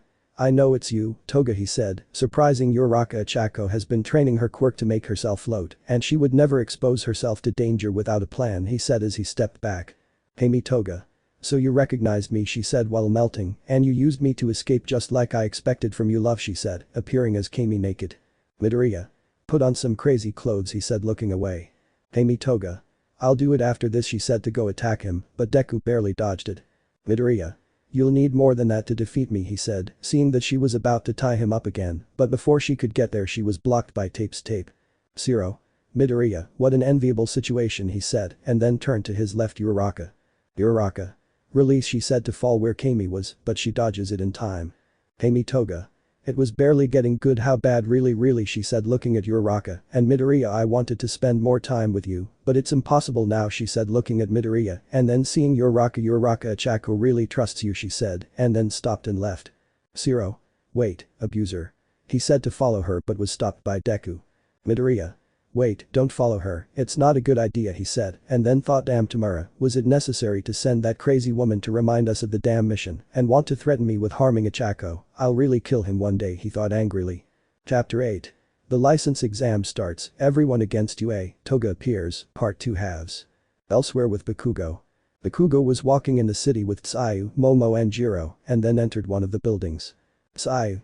Does anyone know where the others are? She said looking at everyone. Bakugo. No, that bastard separated us, he said looking at Tsuyu who had her finger on the Mentos. Damn, she looks bucking cute doing that, he thought with a small blush. Hey, your ponytail, did you hear the announcement? More than halfway through, I think we should fight, he said, referring to the announcement of 56 approved. Momo. My name is Yayoi Rozu and if you're right we can't wait for them or else we'll be eliminated. Jiro. SHH, I hear 4 people on the stairs 10 floors below us, they're going up, he informed the others with one of his connectors stuck to the wall. Bakugo. Did they chase us? He asked with some anger. Momo. I'm intrigued that there are only 4 people. All schools should go in larger teams. She said, analyzing the situation. Tsuyu. Maybe they defeated their companions and ran away to hide. Jiro. No, it doesn't sound like that, they keep going up, he said looking at Momo. Momo. There must be more of them, she said seriously, a distraction. She thought, but she was interrupted by a cry of pain from Jiro. Momo, Tsuyu, Jiro. They shouted at the same time and then went to where she was. Bakugo. Music, he said with one ear to the wall. TSK, damn it, they took advantage of her quirk to stun her, he said angrily. Tsuyu. They know Kyoka's quirk and interfered with her, she said looking at Bakugo. Bakugo. Yes, and those bastards are after us, he said angrily and then showed a group of women walking in a hallway. Momo. This is bad, we don't know what the opponents are doing. Phase 1, complete, he said as he entered an elevator. Let's start phase 2, he said, and then the elevator closed and then showed Momo and Bakugo in front of the building's windows crashing. Bakugo. What the hell, he said seeing what was happening. Momo. Hide. He shouted to his companions. Jiro. Are they attacking from outside? He asked, hiding behind a piece of furniture. Tsuyu. This is, she said crouching down. Bakugo. Do you want to prevent us from seeing? He said distractedly and then saw a sniper outside the building. Momo. First they sealed Jiro's quirk and now they prevent us from seeing outside the building. Whoever is chasing us knows our quirks well, but I doubt they know Bakugo's. She thought, then being called by Bakugo. Bakugo. Hey, your ponytail, what the heck are our opponents looking for? Momo. My name is Yayoi Rozu, she said angrily, I think they must want to keep us here. Tsuyu. Then they'll surround us, huh?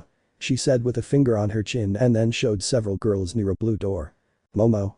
Yes, we should assume that they are already close. Jiro. Then we have to fight.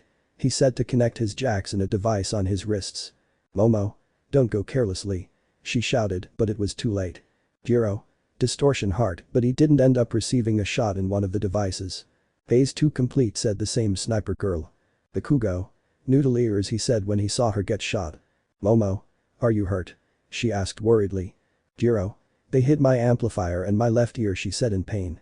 Momo. Did they predict his moves? But how did they do it? He never showed his power. The only ones were Midoriya and Bakugo. This is a carefully thought out plan.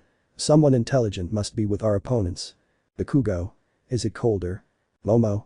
Now that you mention it, yes she said, turning around until she saw the ventilation. Cold air comes from the vents to then show a girl with a mask freezing the ventilation tubes. We started phase 3 he said to press a button and close the windows where Bakugo's group was located. Bakugo. What was missing? Now they waxed us he said angrily. Momo. The temperature drops very quickly she said while burning herself. Jiro.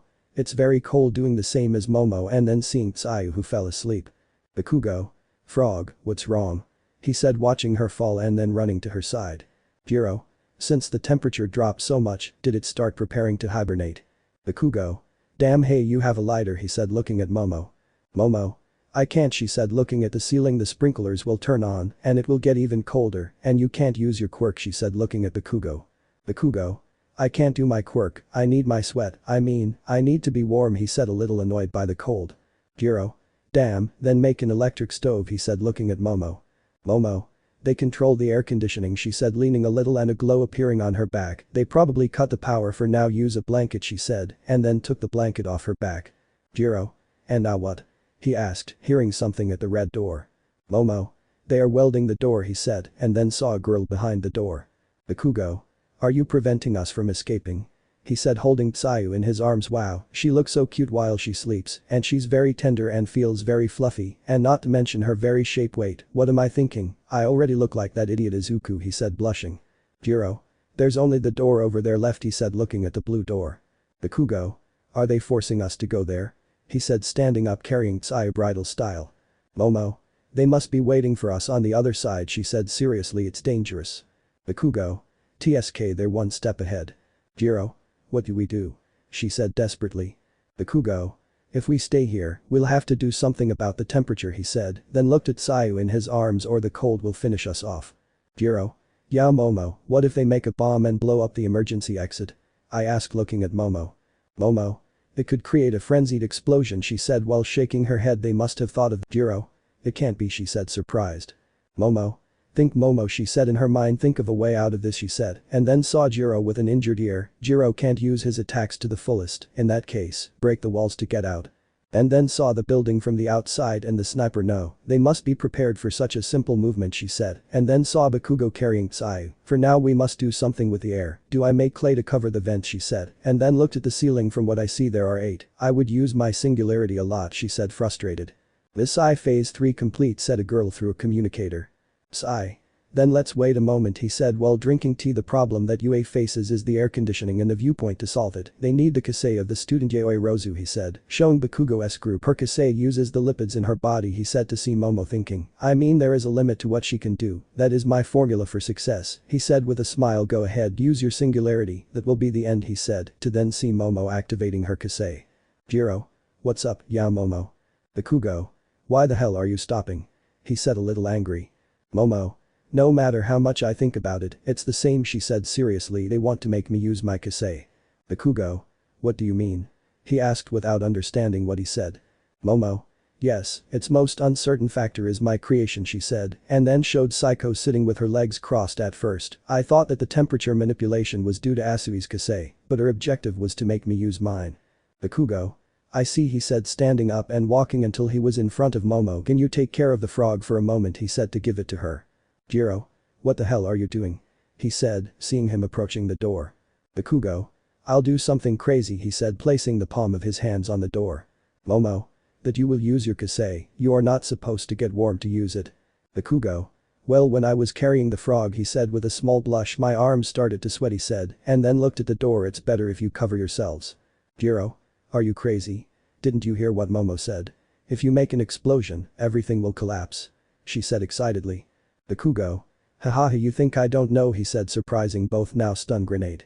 0 distance he said blowing up the door with the explosion and seeing several girls on the ground. My arms he said with a little pain. Momo. Are you okay? She said, looking at him with a little concern. Bakugo. If I just tried too hard, how's the frog? He said worriedly. Momo. She's fine, she's already waking up he said and then put her on her feet. Jiro. That was crazy she said surprised and a little excited. Tsuyu. What happened? She said with a hand on her head. Thanks for carrying me Momo, she said, giving him a smile. Momo?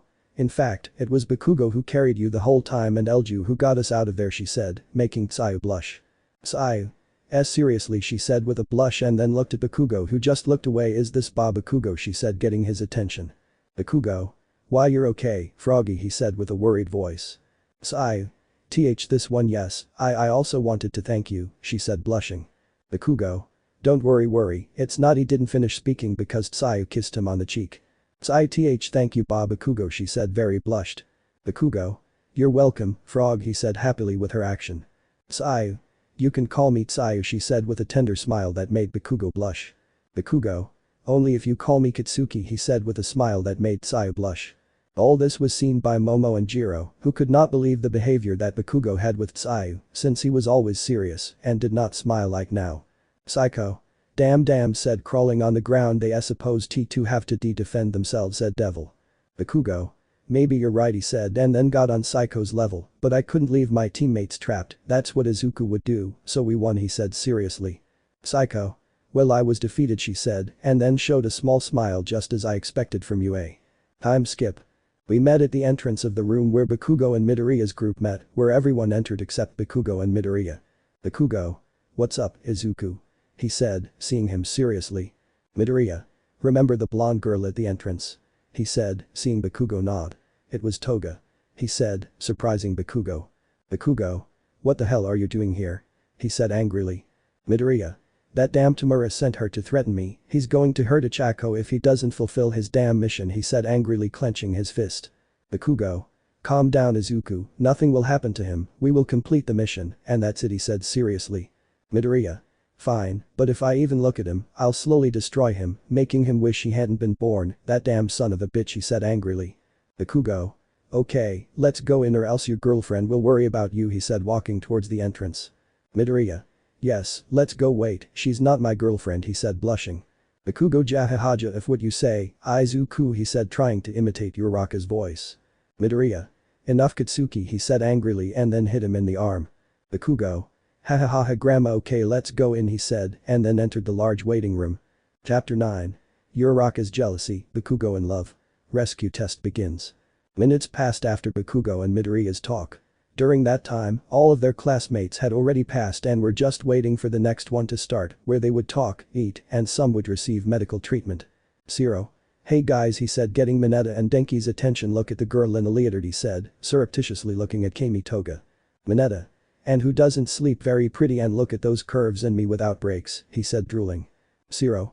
Well, I saw her naked in the dark, but before I arrived she was with Midoriya. What I said caused the two perverts to get jealous. Both. Midoriya.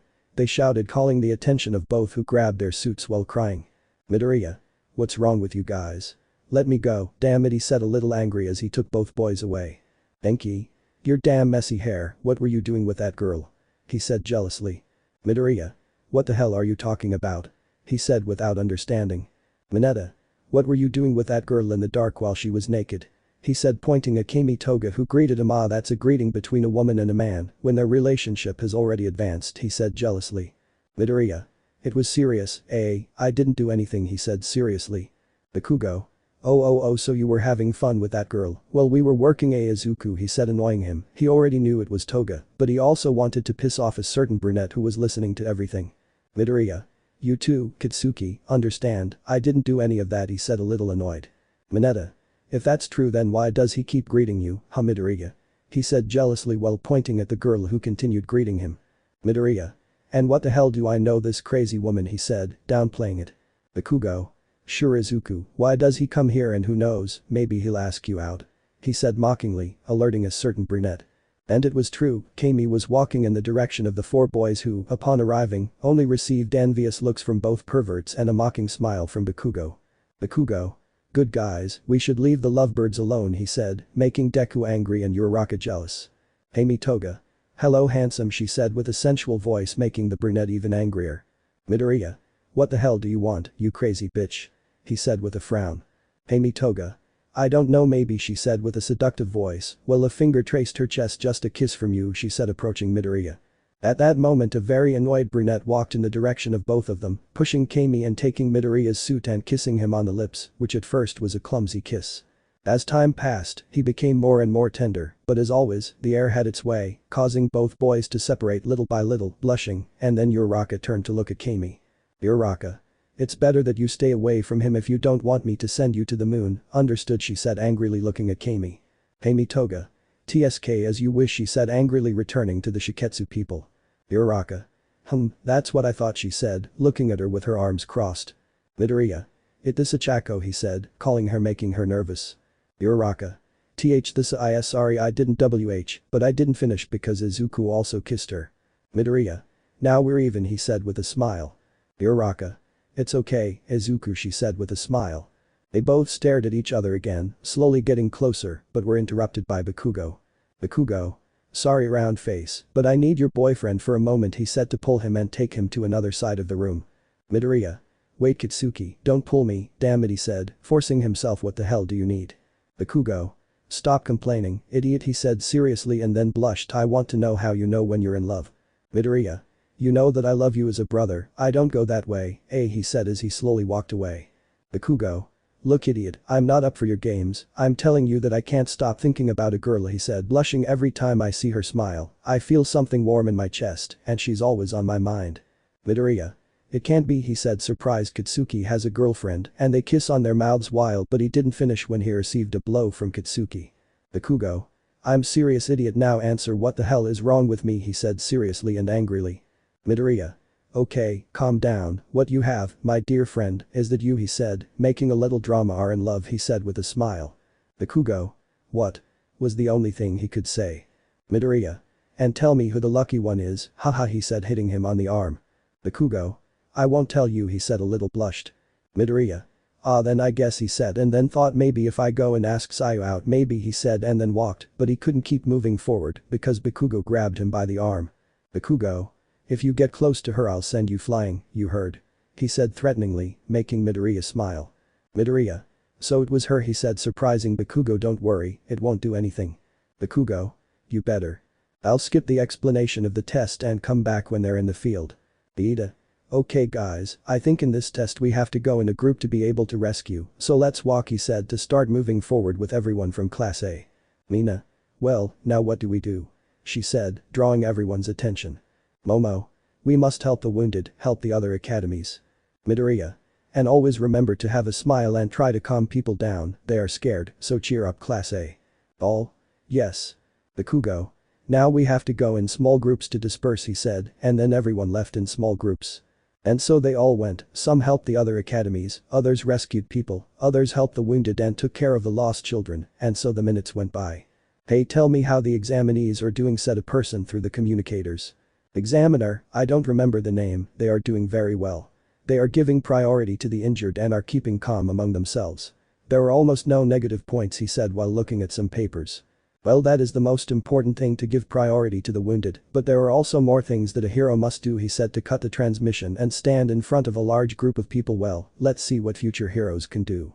Examiner. Gang Orca, one of the strongest heroes, is at the level of Endeavor and Best Genist, but now he is ranked number 10, he said. Then a great explosion was heard on the practice field, and Gang Orca appeared on top of several rubble, and he is ranked number 3 in heroes that look like villains. Examiner, loud voice. Okay guys, right now the villains appeared and you have to stop them, so good luck. Gang Orca. Well, heroes who will protect or fight, he said while clenching his fist. Midoriya. So Orca Gang A, he said seriously watching from afar along with Bakugo. Bakugo. Let's face it, he said with a sadistic smile. Midoriya. Okay, let's go, we have to defeat him, he said, and then ran to that place. With Gang Orca, he faced Todoroki and Inasa, who were arguing, lowering their guard, which Gang Orca took advantage of to attack them with his sonic power, making both heroes fall. Gang Orca. Two of the best hero aspirants arguing in front of a villain, that's pathetic, he said, taking Todoroki by the neck. Tell me now, what will you do, boy, he said, to tighten the grip. Todoroki. I'll save everyone, he said, barely catching his breath. Gang Orca. Very good answer, but it's too late, he said, and then knocked him to the ground, leaving him devil. Well, who's next, he said with a defiant look. Henchman 1. Boss, what do we do? He said, looking at the Orca gang. Gang Orca. Go and have fun with the civilians, he said, so that his henchmen could advance towards the civilians. Everyone. Yes. They said to start running but were stopped by a voice. "Oh, it's our impact," said a voice, and then saw a huge explosion that knocked down all of Gang Orca's henchmen. "You're fast, Katsuki," said another voice. "Gang Orca? Who are you?" he said, then the smoke cleared and he saw Bakugo and Midoriya standing above the henchmen. "Midoriya. We are the ones who will defeat you," he said with a determined look. "Bakugo. We are the strongest of UA," he said looking with a sadistic smile. "Both. We are the key pieces of UA. Gang Orca, ha ha ha ha, come for me," he said looking defiantly at the two boys. Chapter 10. The Aces of Death vs Gang Orca. In the previous chapter. "Midoriya. We are the ones who will defeat you," he said with a determined look. "Bakugo. We are the strongest of UA," he said looking with a sadistic smile. "Both. We are the key pieces of UA. Gang Orca, ha ha ha ha, come for me," he said looking defiantly at the two boys. At the moment, all the examinees, victims and people in the stands paid attention to what was coming, the boys with quirks unknown to them against Gang Orca. There was a lot of tension in the air between the three until one of the three moved. Bakugo, with the help of his explosions, advanced at full speed towards Gang Orca, who just waited for him to attack. As soon as he got to him, he just released several explosions that Gang Orca dodged and deflected with great effort due to the speed he had. As soon as Gang Orca tried to attack, a wall appeared between these two. At that moment, Bakugo gave Gang Orca a strong explosion, causing a lot of dust to rise. "Bakugo. I think that was, but it didn't end when he was grabbed by the face and arms by Gang Orca. Gang Orca. You were confident, hero," he said to give her a sonic blow and crash her into the ground. "Now all that's missing is your boy." "Midoriya. I wouldn't say the same, Orca," he said with a sideways smile as he pointed at Bakugo, who was pointing at him with both hands. "Bakugo. You got too confident, villain." "Stun grenade," he said to give it a stronger explosion at close range. "Midoriya. Katsuki, are you okay?" he shouted, seeing Bakugo get up with difficulty. "Bakugo. Og buck, if I'm fine, it hits hard," he said in pain. "Gang Orca. You guys are really strong," he said as the smoke dispersed, "but I already know your strategy," he said to see him with his sao broken and scratches on his face. "Your spear and shield right," he said, surprising both boys. While in the stands, Aizawa only clenched his fist, an action that was not captured by Joke. "Joke. What's wrong, Eraser? Are you worried?" she said, surprised. "Are you worried?" she said, pointing at the two boys. Aizawa. "I'm not worried, I trust they'll get through this, but Orca discovered them," he said seriously with his arms crossed. "Joke. What do you mean?" I asked, confused. "Midoriya. He has only shown his quirk as a defense, not as an attack," he said looking at Midoriya and then looking at Bakugo, "and as for Bakugo, his quirk is destructive, it is offensive, it is practically spear and shield." "Gang Orca. So first I get rid of the spear," he said while he ripped off his jacket and only kept his dress shirt. Bakugo. "Very well, let's do this, damn fish," he said while propelling himself towards the Orca. The two approached, causing a huge explosion that came out between the smoke, dodging and hitting each other. It could be said that they were very evenly matched, but what Gang Orca didn't know is that Bakugo didn't use all his strength, but at that moment where Bakugo dodged with an explosion, grabbed him by the leg and crashed repeatedly against the ground, so that Bakugo gave him a strong explosion in the face, causing him to release him and then give him a great series of explosions in that gang. Orca uses his Kasei, pushing Bakugo about 3 meters, in that Bakugo returned with him to be revived by a strong sound wave, causing him to fall to his knees on the ground. "Gang Orca. Sonic Force level 3," he said, approaching Bakugo. "Level 4," he said, closer to Bakugo. "Level 5," he said while grabbing him by the neck. "What are you saying, hero? Give up," he said, seeing that he just smiled devilishly. Bakugo. "I ain't never give up," he said with little force. "Haha boo, but in our reality I'm not your opponent," he said with a mocking smile. "Gang Orca. You think you're so funny, don't you?" he said as he ran with Bakugo towards a wall. "Now sleep, hero," he said, crashing him against the wall, causing a lot of dust to fly out. The other examinees saw how the hero number 10 brutally defeated another. Bakugo and Midoriya's companions looked at that in amazement. Seiya, for some reason, was crying watching how Bakugo fell from the wall, unconscious from the wall that had a crater. As for Midoriya, he just clenched his fist as he walked little by little until he reached Gang Orca. "Gang Orca. The only thing missing is your boy," said, seeing him who was alone and stopped in front of him. "Tell me now, what will you do since I defeated your partner?" he said, while placing himself at his height. "A hero," he said, while pushing him slightly. "Midoriya. Move," he said in a low voice. "Gang Orca. What did you say, dwarf?" he said mockingly. "Midoriya. I told you to move," he shouted angrily while creating a large pillar in the direction of Gang Orca, crashing it against the wall. "Katsuki said, while going with his partner Invincible. "That's why we have to work as a team," he said while carrying him on his back. "Bakugo. Hahaha, I know boo, but doing it this way is more fun," he said with a tired smile. Midoriya. You'll never change, he said as he walked away from Gang Orca and spotted his companions.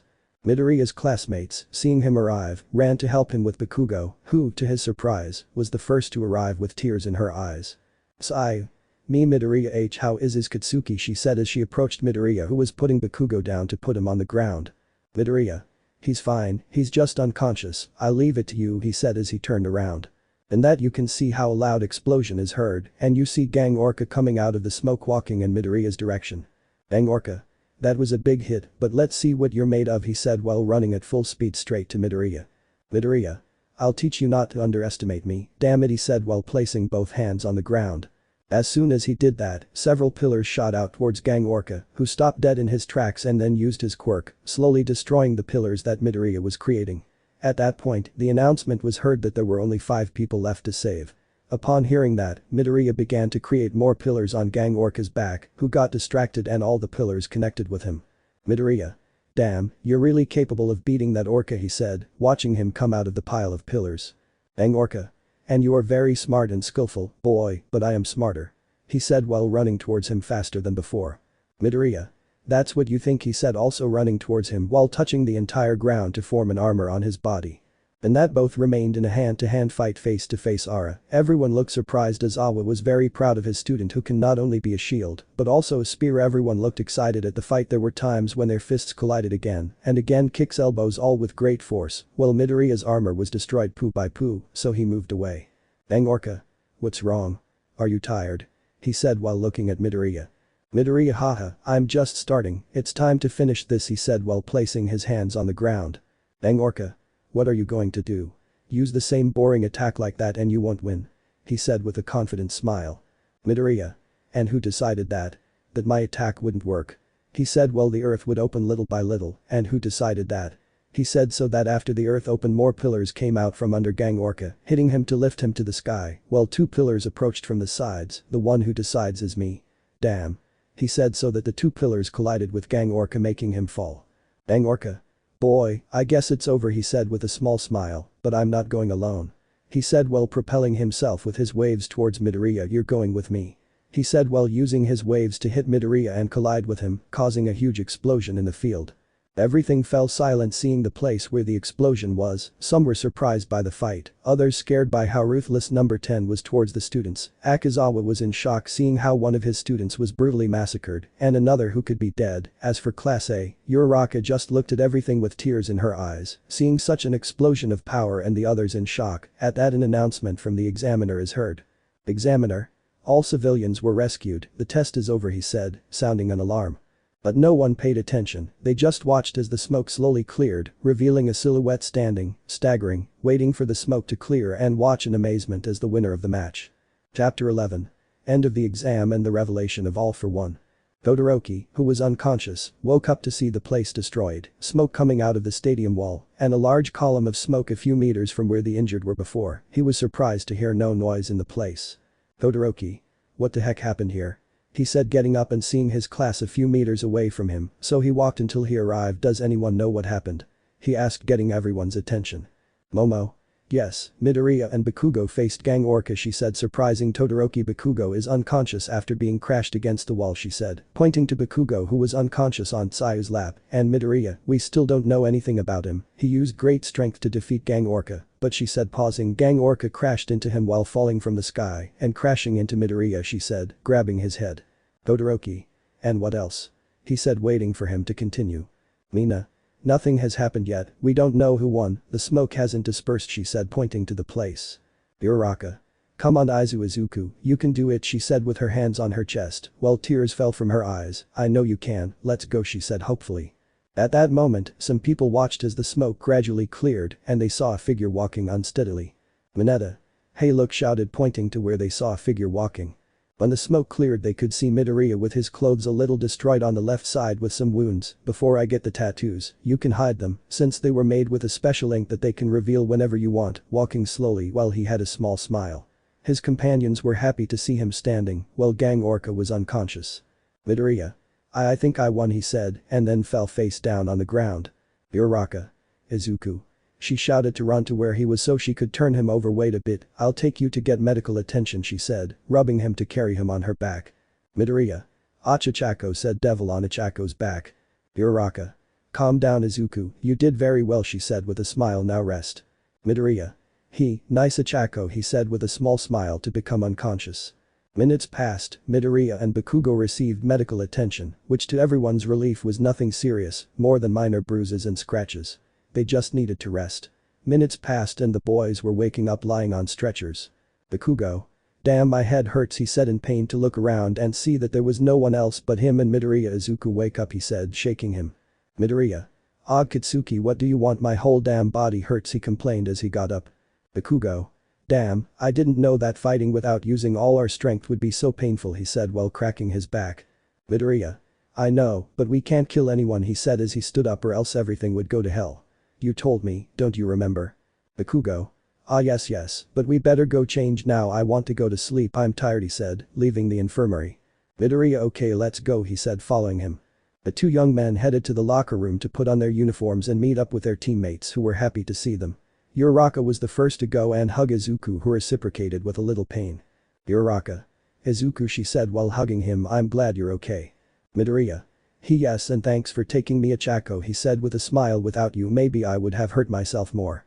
Uraraka. Speaking of which she said to separate herself from him, missing Izuku, who to his and the others' surprise, Uraraka pulled his ear to put him at her level. You hurt yourself again and I'll leave you worse off, Izuku, you had me very worried she said while frowning, scaring everyone. Midoriya. Ouch understood Ichako it won't happen again he said, complaining of the pain to be released. Uraraka. Good thing you understood she said with a big smile while washing her hands. Bakugo. Wow, what a woman you touched, Izuku, Jay he thought, seeing Izuku, but he was pulled out of his thoughts by a female voice. Saitama this Katsuki she said nervously and blushed. Bakugo. What's up with Seiya? He said, looking at her with a blush. Seiya. Are you feeling better? She said worriedly.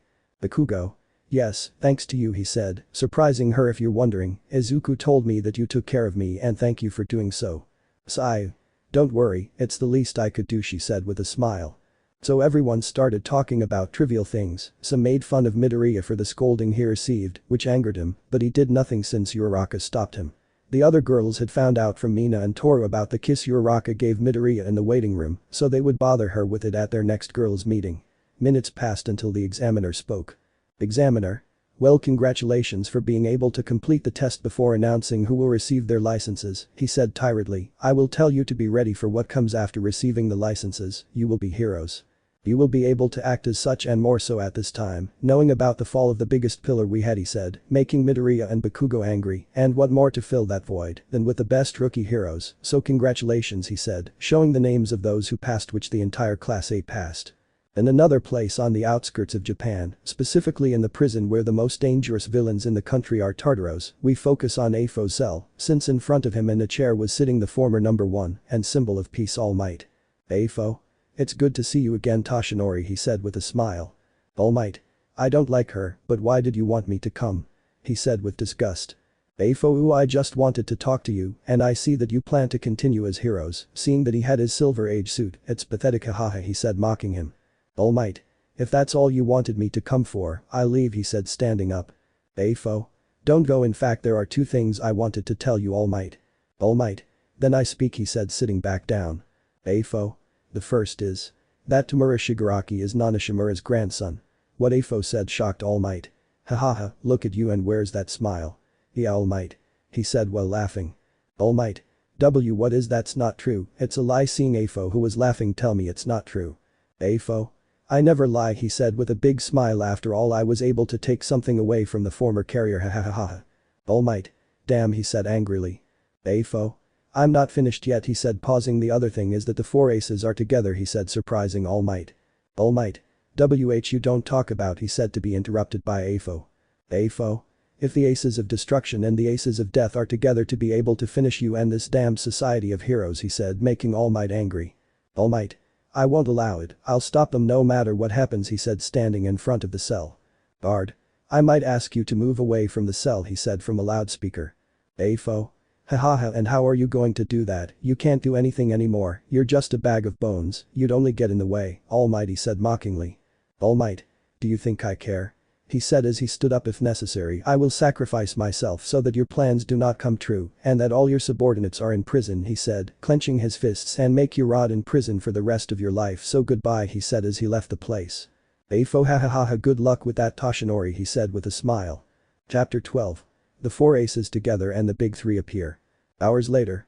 In the dormitories in the common room, Class A was chatting and resting after the provisional license exam, but we focused on a green-haired guy who was sitting quietly on the sofa, but then a brunette arrived. Uraraka. Hey Izuku, are you feeling better now? She asked, sitting next to him on the sofa. Midoriya. Yes, I'm better, I'm just a little sore, he said as he settled on the sofa to be able to talk better with Ochako. Uraraka. This Izuku, she spoke nervously, capturing Izuku's attention, and so about the B-kiss tea that we gave in the X exam, she spoke blushing like a ripe tomato. Midoriya. Don't worry, you did it because you wanted to help me, he said nervously. I did, I liked it, and IIT2K kissed you, he said blushing just like Ochako. Uraraka.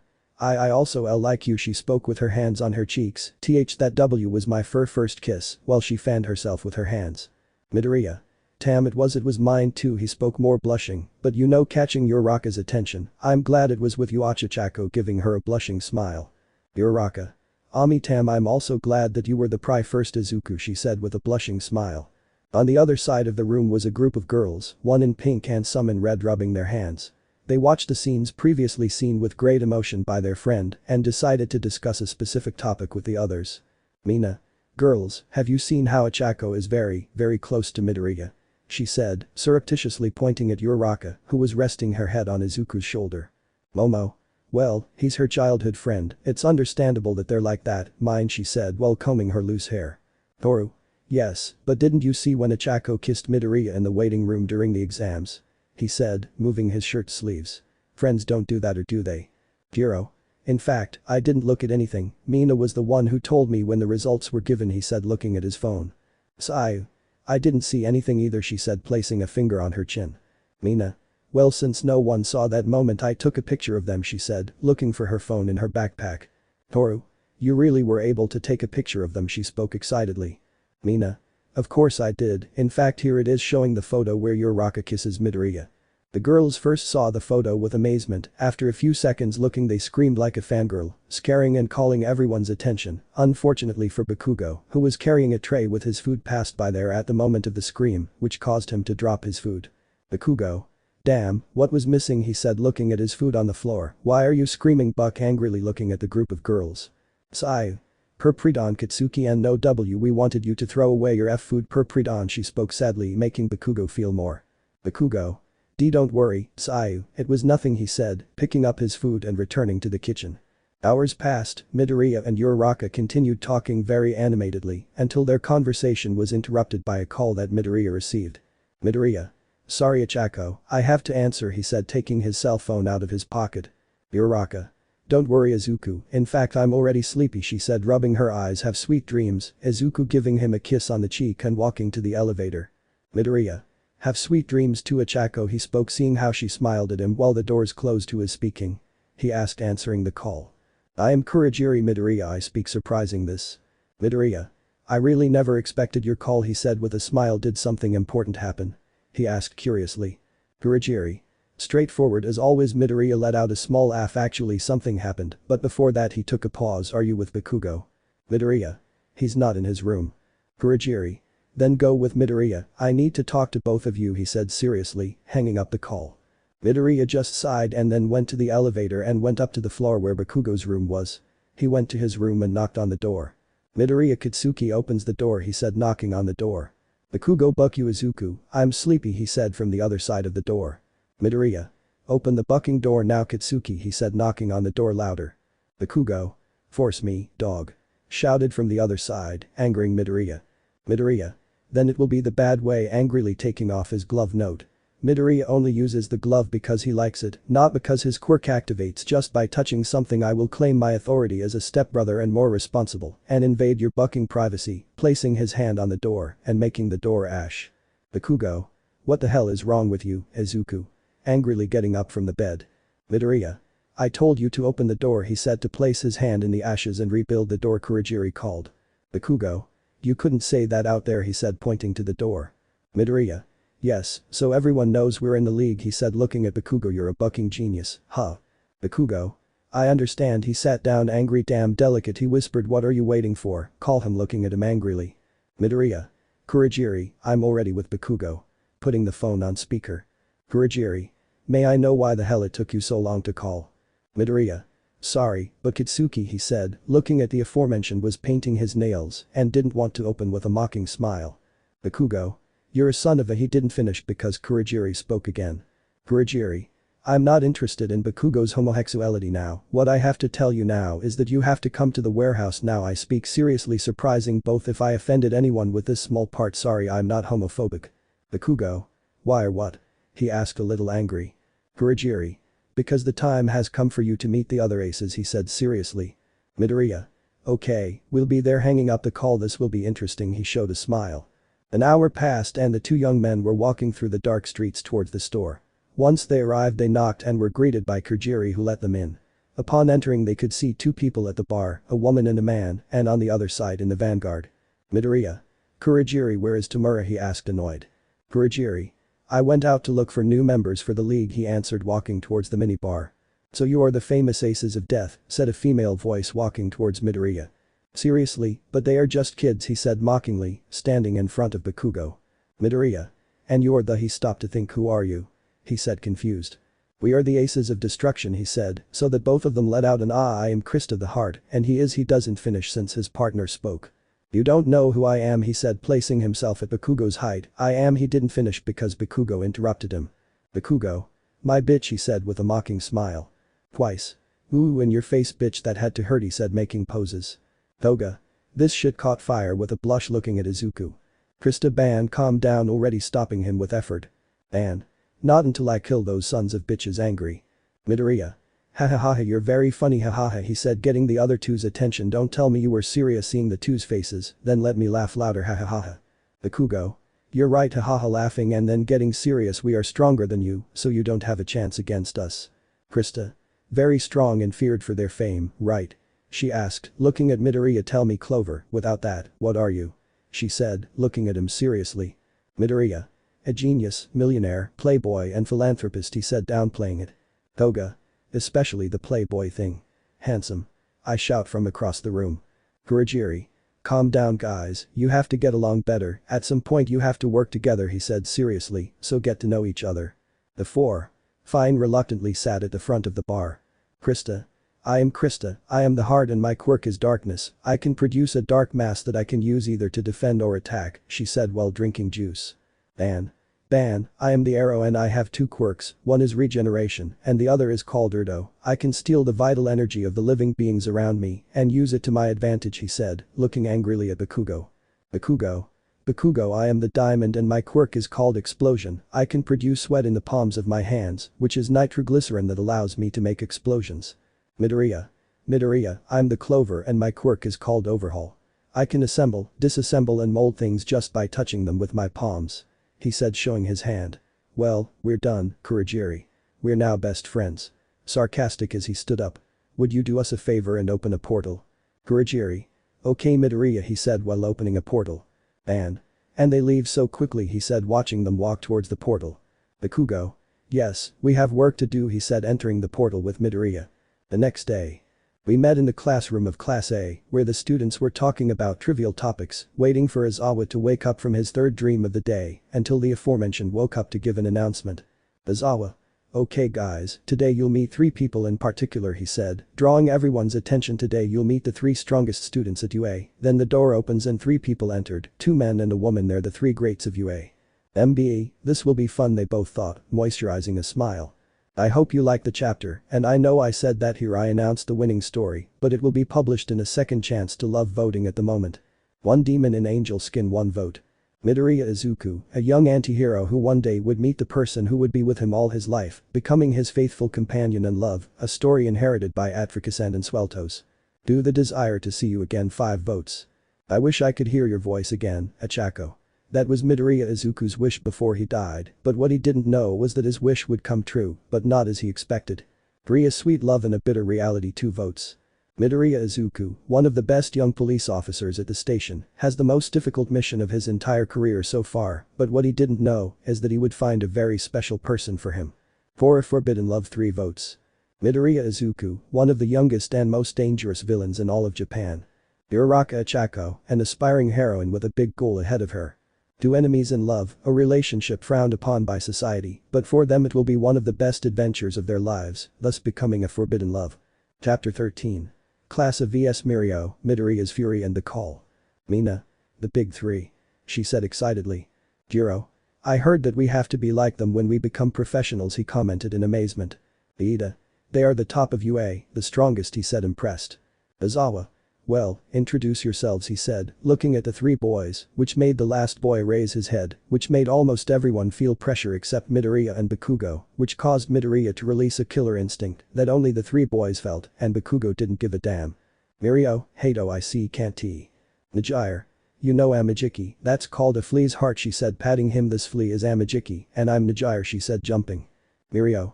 I am Mirio Tagada, he showed a smile and then became serious, and you, pointing at Midoriya, I want to have a fight against you now, he said, surprising his classmates in Class A.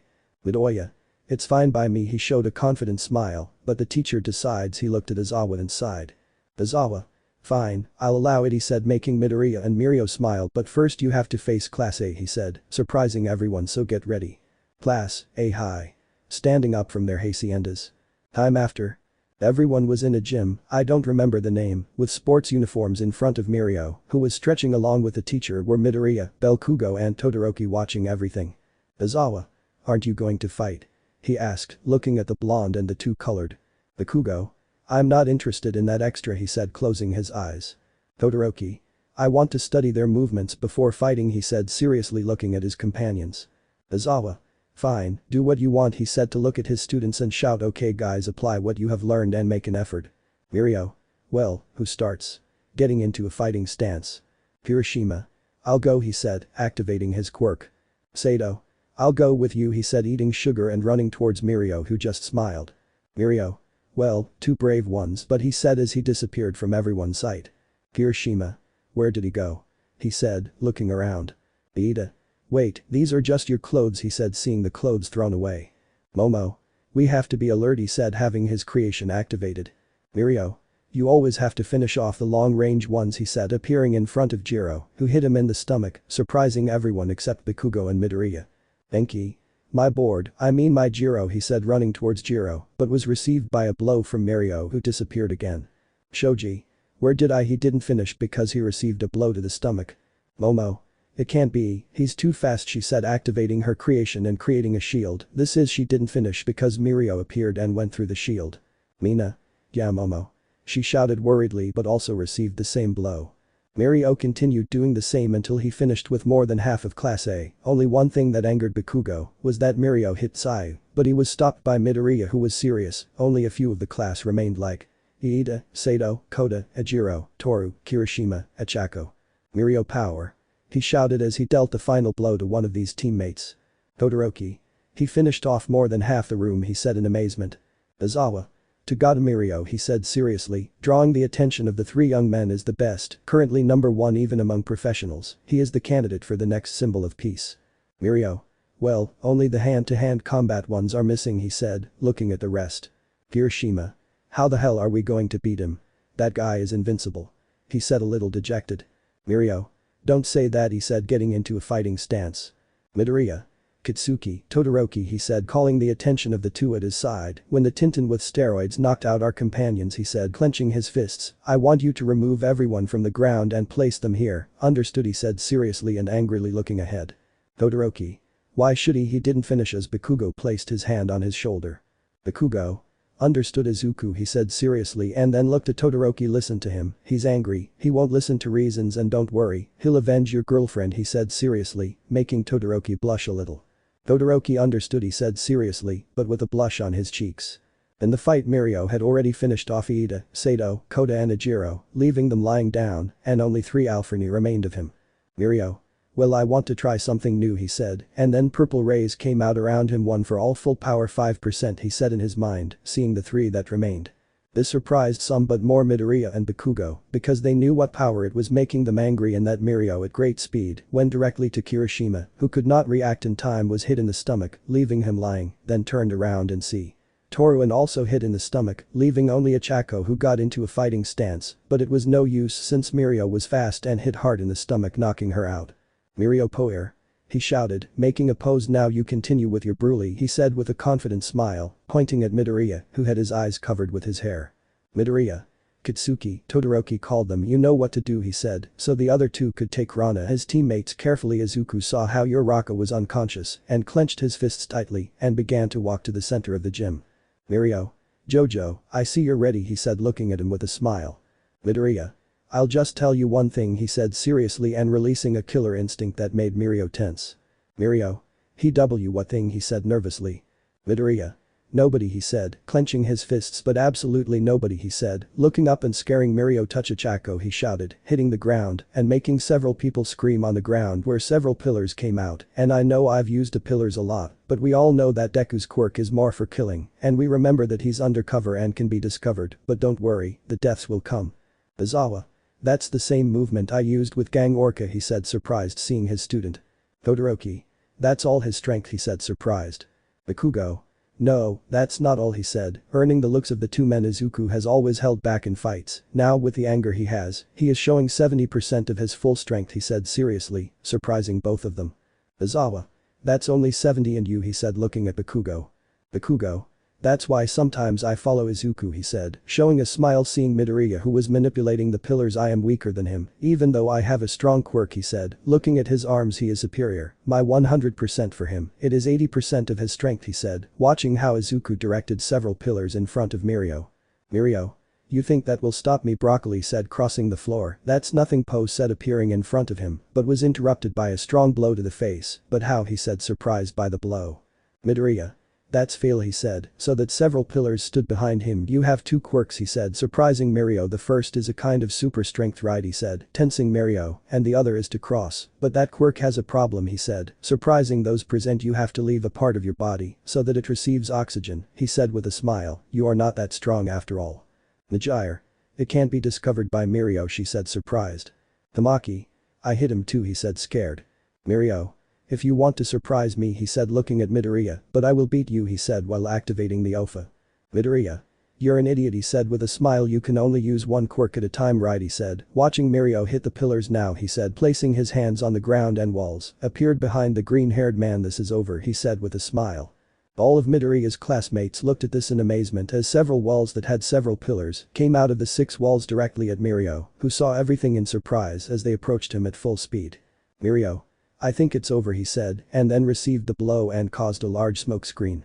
The students watched as Midoriya walked slowly towards them while the smoke dispersed and revealed a Mirio unconscious among the rubble, which surprised them, especially a brunette who looked at him with admiration and brightness in her eyes. "Bakugo. Don't you think you went too far?" he said, looking at Izuku. "Midoriya. You don't think he deserved it?" he said, seeing him and then seeing Tsuyu, who was holding her abdomen in pain. "Bakugo. Well, I think you're right." He showed a small smile. "I'm jump 1 week later. I'm too lazy to write this part. I'm just telling you that Mirio was taken away on a stretcher and Izawa was proud." After the fight against Mirio, the young people of Class A were spending time together because Izawa gave them 5 days off for Midoriya's victory. They were all in the living room watching movies until Bakugo's phone rang. When he saw the name, he called Midoriya and they left the residence. "Bakugo. Kurogiri, what do you need?" he said seriously. "Kurogiri. I need you to come, we will have a meeting," he said seriously. "Midoriya Tamura will be there," he said angrily. "Kurogiri. Yes, he will be there, you will have a new mission, so come at night." "Understood," he ordered the 2 young people. Both. "Understood," they said and then ended the call. Chapter 14. The board and the mission is to eliminate. It was midnight in the streets of Japan that were illuminated by headlights and some 24-hour stores. The 2 young people walked on their way to the store in Bakugo, drank a Coke and Midoriya a coffee. Upon arriving they were greeted by a blonde girl in a sailor suit. "Toga. Hello baby," greeting looking at Midoriya. "Midoriya. I don't have time." Toga giving him the coffee he was drinking. "You can keep it if you want." Entering. Bakugo. "You're sick." Seeing how Toga smelled and touched her breast, "I better go." Walking behind Midoriya. They walked until they reached the minibar where Tamura, the Aces of Destruction and the Vanguard Action Squad were. "Tamura. The idiot duo finally arrived. He didn't finish because Midoriya hit him, throwing him to the ground. What's wrong with you, idiot? He said angrily. Midoriya. What's happening to me? Giving him another hit. What's happening to me are you saying? Giving another hit to the face. What's happening? Give him another hit. Is that giving another nobody to me? Giving him another hit to the face. He threatens me. Giving him a series of hits less with someone special. Giving him a series of hits. Krista. They don't plan to stop him, she said looking at Bakugo and Kurogiri. Bakugo. No, I'm enjoying how they beat Tamura's ass, he said while drinking Coca-Cola. Kurogiri. He asked for it, seriously watching as Midoriya continued hitting Tamura. I told him not to pressure or threaten Midoriya during the mission, and that was the first thing he did sitting on a chair. Let him sort it out. Krista. Do you think if I ask him out he'll accept? She asked blushing. Bakugo. You'll waste your time, he spoke while playing cards with Kurogiri and Ban. Krista. Why do you say that? Looking at him doubtfully. Bakugo. Because he likes chestnuts, he said, disappointing Krista. Krista. And what do you say? Looking at him with a blush. Bakugo. I prefer green-haired women. I'm talking without seeing her. Ban. You like Midoriya, he said amazed. Bakugo. Of course not, he said a little annoyed. Krista. Wow, she said sadly, but we can be friends. Happily approaching Bakugo, and we'll paint our nails and approaching his ear. We'll talk about boys, she said, happily angering Bakugo. Bakugo. You know I'm already pissed off, throwing cards in the air and exploding the table. Buck your mother, all making small explosions. I'm not a gay expert, receiving an accent from everyone. Minutes passed after Bakugo's outburst where Midoriya finished hitting Tamura, who was taken by twice, and Mr. Compressed to a room because he had fainted. Kurogiri. Well, what did you come for? Seriously looking at the four in front of him. I summoned you to give you a new mission. Midoriya. Don't tell me, capturing everyone's attention. Tamura screwed up again in finding allies, he said seriously, and they didn't want to join him. He threw a tantrum, got into trouble, and now we have to clean up what he did. Astonishing. Kurogiri. Now tell me if I'm wrong about something. Kurogiri. You surprise me. Midoriya looking at him with a small smile, but you're right, Tamura was involved with a dangerous group. Seriously looking at everyone. Bakugo. That useless guy can't do anything right, he said annoyed. And? What group did he get involved with? He asked, looking at Kurogiri. Kurogiri. I suppose you know the group called the 8 Percepts of Death, right? He said, surprising the four by the name of the group. Krista. It can't be, incredulously looking at Tamura. And? Damn all the Japanese groups, it had to be them, angrily hitting the table. Bakugo. Damn, that bastard, was thinking annoyed, getting up from his chair. Midoriya. Sensei clearly told him not to mess with them, he said, unclasping the table with his hand. I'm going to kill him, I'm going to destroy him, angrily. Kurogiri. Calm down please, I'm serious. Tamura was able to eliminate 2 of their members, he said, surprising the 4. Midoriya. At least that idiot did something useful, he said looking at Kurogiri. Kurogiri. Yes, but what he achieved was a declaration of war, he said, making the 4 sigh with exhaustion, and his mission is to eliminate the 8 death percepts, he said seriously looking at the 4 in front. Krista. Or rather 6, I form a smile. Midoriya.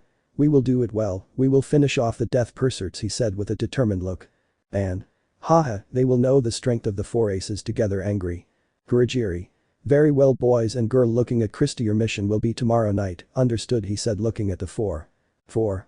Hi, they said, and then went their separate ways. The next day. It was morning in the UA dorms where everyone from Class A was at the dining room table having breakfast except for 2, Bakugo and Midoriya, whose absence was not missed by 2 girls, a brunette and a green-haired one, but none of them spoke, only a redeed. Hiroshima. Does anyone know where Midoriya and Bakugo are? He asked, looking at his companions. Momo. They're not in the gym training, he said, earning the girls' looks. Mina. And how do you know they're in the gym, huh, Momo? She asked with a mischievous look. Toru. Are you spying on them? He asked, making 2 girls and a bicolor angry and making Momo blush. Momo. Of course not, I quickly excused myself. Hiroshima. Well, he said doubtfully, but they are not in the gym because I come from there, he said, calming both girls and a bicolor. Shoji. They're probably in their rooms, he commented seriously. Iida. Maybe you have. He didn't finish as the main door opened showing Midoriya and Bakugo entering. Midoriya. It was worth getting up early, Katsuki, he said drinking juice. Bakugo. I told you they were good and worth it, entering the dining room and saw that everyone was looking at them. What happens? Seiya. Where were you? Kiro asked looking at Bakugo. Midoriya. We went to have Mexican food for breakfast, smiling, surprising his classmates. Denki. They ate Mexican food and didn't take me, he spoke indignantly. Zero. What exactly did they eat? He asked, looking at both of them. Bakugo. Burrito tacos, he said, surprising everyone. Everyone, Midoriya. And they didn't swallow us. They shouted seeing them. Bakugo. This nervous Izuku said to bring them goodbye here and out, leaving Midoriya alone. Midoriya. Damn, he said, and then looked at his companions. This goodbye, he said, to touch the ground and make a wall to leave. Uraraka. You'll see, Izuku. Midoriya. She shouted, running after him. Hours later. Everyone could be seen in the common room, some watching television, others playing Uno and others discussing what was the case with Midoriya and Bakugo, but they were interrupted by a little frog who wanted to talk to Bakugo, who was mocked by Midoriya. Tsuyu. This Kakatsuki said nervously and blushing. Bakugo. What's wrong, Tsuyu? I asked, seeing her blushing. Tsuyu. Why you would like to go out with me on a date, she said, looking at the floor very blushed. Bakugo. Yes, I would like to go out with you. He showed a smile. At 2 o'clock, you think? He asked, seeing a happy frog. Tsuyu. Yes, it seems fine to me, blushing. Well, I'm going, giving him a kiss on the cheek. Goodbye. She ran away. Bakugo. How cute, he said, touching her cheek, watching her leave. Midoriya. Haha, Katsuki has a girlfriend, he said, appearing behind him. Bakugo. Shut up, idiot, I won't forget when Round Face kissed you, he replied, blushing to Midoriya. Haha, I'm leaving now, by walking to his room. Chapter 15. Bakugo and Tsuyu's date. UA dormitories. Bakugo's room, 1:35 p.m. 10:25 hours left until mission. Bakugo was finishing changing for his date with the frog, who was wearing a white shirt with no logo, blue denim pants and red sneakers. When he finished dressing, he let out a sigh and sat on his bed. Bakugo. What the hell am I doing? He asked himself while placing his hands on his face. We are supposed to prepare for the mission, letting out a sigh. I already look like that idiot Izuku. What, me? A voice was heard scaring Bakugo. Bakugo. And what the hell are you doing here? He said, annoyed, looking at the green-haired man leaning against the door. Midoriya. I just wanted to see how you were walking to sit next to him. Bakugo. I'm fine, he said, and then sighed, just a little nervous. Midoriya. For the date? I asked to see Bakugo shake his head. Bakugo. I'm nervous about the mission, he said, surprising Izuku. Midoriya. Why? He asked, looking at his brother, if we have already done missions of this type before. Bakugo. Don't you realize, said Vinda to Deku, who was confused. I mean, this mission is the most dangerous so far, he said, making Deku raise his head. Midoriya. I know, he said sadly, we face the precepts of death, he sighed, they are more dangerous, and maybe there is a possibility that we do not get out alive from that, he said, looking at Bakugo, but we always do it right. He said, showing a smile, no one can beat us, patting him on the back, so do not worry and enjoy your date with your girlfriend. Getting out of bed, remember to arrive on time. Walking to the door, we will leave at 11 o'clock to the base, so that she can give us the information. Leaving the room. Bakugo. You're right, forming a smile. Wait, did he say girlfriend? He said, looking at the door. Well, it doesn't matter, looking at his watch that says 1:45, it's time to go for Tsuyu while leaving his room. Tsuyu's room. The little frog was very nervous and blushing. This would be the first time she had a date and she didn't know what to do. She walked around her room while playing with her fingers, but she stopped when she heard someone knocking on her door. Tsuyu. Well, relax while sighing and walking to the door. Okay, here we go. Opening the door. Hello, Katsu, but she stopped when she saw how he was dressed, making a blush appear on her face. Bakugo. Hi, he said nervously and blushing when he saw her, since she was wearing a light green shirt and blue denim shorts. Are you ready, Tsu? He said with a smile. Tsuyu. Why yes, just leave me, I'll get my bagging bag, she said, entering her room. He said Tsu. Is that a loving nickname? She thought, blushing and happy. Bakugo. He called me Katsu. Is that a loving nickname? He thought, blushing and happy. Now I know what Izuku feels for Uraraka, while smiling and touching his chest with his hand. Tsuyu. Ready, I'm ready, Katsu, she said, smiling. Bakugo. Okay, it's Ho, but he was interrupted by a voice. Kitsuki. Was heard from the other side of the hallway. Bakugo. And now what do you want, Izuku? Seeing how the green-haired man approached them. Midoriya. First, he said, looking at Tsuyu, you look good, Tsuyu, he said, smiling. Second, take it, Kitsuki, you forgot in your room, he said, taking his hand and putting something and then closing it. And third, I hope you have a good time, he said, running away. Tsuyu. That was weird, with her index finger on her lower lip. What did Midoriya give you? She asked, looking at Bakugo. Bakugo. I don't know, opening his hand and seeing what he had. That's it, he said, and then blushed like Tsuyu. I'm going to kill him, he said angrily. Tsuyu. I better go, blushing, lightly pulling Bakugo's arm. They walked in silence and blushing until they reached the common room where they saw some of their classmates. Bakugo. Damn, it's not there, he said through gritted teeth, until he saw a brunette sitting on the couch reading. I know, he said, walking. Tsuyu. Katsu, what are you going to do? She asked, watching the blonde walk. Bakugo. You'll see walking until reaching the sofa. Hey Uraraka, he said, making her see him. Uraraka. Ah hello, what's up Bakugo, I smiled. Bakugo. Izuku sent you this and told you to go to his room right now. He gave the silver envelope to Uraraka, who blushed. Uraraka. Oh okay bye she said, nervously walking to the elevator. Time skip.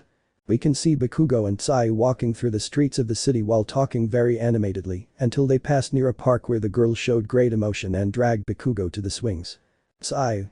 Katsu, can you push me? I asked, blushing. Bakugo. Anything for you, he said, blushing more to the frog, and then began to push it.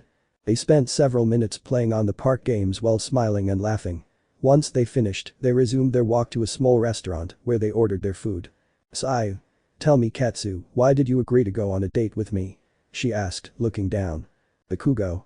Well, I accepted because he said, taking her chin to look into her eyes, because you are really pretty, he said, and then kissed her, being reciprocated by her. So the minutes passed with a really blushing Tsuyu. Once they finished, they left to return to the dorms, holding hands in a comfortable silence for both until they reached the dorms. Tsuyu's room, 7 p.m. 5 o'clock hours left until the mission. Tsuyu. I had a great time Katsu, she said, nervously looking at the floor. Thanks, blushing. Bakugo. Same here, Tsuyu smiled to lift his chin. I hope we can repeat it. Tsuyu. I say the same, and then she kissed him goodbye. See you tomorrow, she said, smiling as she entered her room. Bakugo. I promise I'll come back alive and we'll have another date like this, he thought as he walked to the elevator. Rest assured that I'll come back to be with you. Tsuyu entering the elevator with a big smile. On the other side of town. The time is approaching as he stood up to finally be able to end the legacy of the aces. While smiling, be prepared for when they arrive, he said, standing in front of 5 people. Chapter 16. Girls' Night. Tsuyu's room, 8:20 p.m. 3:40 hours left until mission. Hicieron looked at the ceiling thoughtfully and blushed. She remembered how Bakugo had kissed her during their date, and the moment he left her in her room, she remembered how warm the lips of the ex-placebo were that moved to the beat of hers, making her take her pillow and give a small scream. Tsuyu. I want to kiss him again, she said while blushing. I want to be with him forever. While she sat on her bed, could it be that he wants the same? She asked herself, and then she heard a knock on her door. Who could it be? She asked herself while she walked to the door, and there would be girls, seeing everyone outside her room. Mina. Hello Tsuyu, she greeted as she entered with the others. Tsuyu. Not to be rude girls, but she said, closing the door. What are you doing here? She asked, looking at her friends. Momo. Oh, it's just that we decided to have a girls' night, she said with sparkles in her eyes. Jira. And since you weren't there while sitting on the frog girl's bed. Toru. We decided that you would be the first to do it, she said excitedly.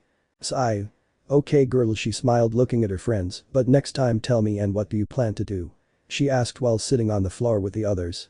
Uraraka. Well, we have plans, watch movies, play board games, read Revi, but she didn't finish because Mina threw a pillow at her. Mina. Echako, that's not important now, she said with a serious voice and look. Jiro. What do you mean, Mina? I asked, confused. Mina. So those two, she said, pointing at Echako and Tsuyu, are dating a boy, she said, blushing, both of them. Toru. It's true, he said, seeing them blushing. Tell us, are you Midoriya and Bakugo's girlfriends? He asked, watching as the two lowered their heads. Uraraka. Sighing a little sadly, we are not boyfriend and girlfriend, she said, surprising the girls. All Echako and Tsuyu. What? They said, surprised. Uraraka. Yes. I know he and I have kissed, we are very close, he has invited me to his room, but we are not boyfriend and girlfriend, she said a little sadly. Tsuyu. With me it's too early, she said, getting everyone's attention. Katsuki and I went out and we've talked, she said a little sad, but then blushed, but he already kissed me, she said, making the girls scream. Toru. Seriously, tell us how it was, she said excitedly. Mina. Yes, woman, she said, just as excited as Toru. Tsuyu. Well, when we were at the restaurant, she said while the girls looked at her attentively. Mini flashback. Tsuyu. Tell me Katsu, why did you agree to go on a date with me? She asked, looking down. Bakugo. Well, I accepted because he said, taking her chin to look into her eyes, because you are really pretty, he said, and then kissed her, being reciprocated by her. End of mini flashback. The girls shouted and congratulated their friend, who was very blushing. Mina. You two are very lucky, she said happily. Uraraka. Why do you say that, mine? She asked, looking at the pink girl. Jiro. That's easy, he said, capturing the attention. In your case, Echako, Midoriya has always been watching you, he worries about you, you are very close. In a few words, it is clear that he loves you, making Echako blush, and your Tsuyu is exactly the same. Momo. Jiro is right, I smiled at both girls. You are very lucky. Uraraka. Well, let's stop talking about this and have fun, excitedly raising her fist. Everyone Ichako. Yes. They shouted, doing the same thing. So the girls started their girls' night, where they read gossip magazines, ate junk food, while doing their hair and painting their nails, between laughter, games, and tears over the love movies. It was an incredible night for them, and they had the opportunity to stay up late because of the days off that Izawa gave them. Bakugo's room, 10 p.m. 2 o'clock hours left until the mission. Bakugo. You started, idiot, he said angrily. Midoriya. But it was necessary that you gave it to her, he said angrily, looking at Bakugo. Bakugo. I was going to give it to you, but I saw her and took advantage of the bug, he said with a mocking smile. Midoriya. You know how embarrassing it was to tell him it was a mistake, he said, blushing and angry. Bakugo. And you know how it was that she saw me having it in my hand, he said, equally angry. Midoriya. Okay, now, he said, and then took a breath. We're even offering it for now, he whispered without Bakugo hearing him. Bakugo. Fine, he said, taking the hand, and tell me, what time are we not going? He asked, looking at Izuku. Midoriya.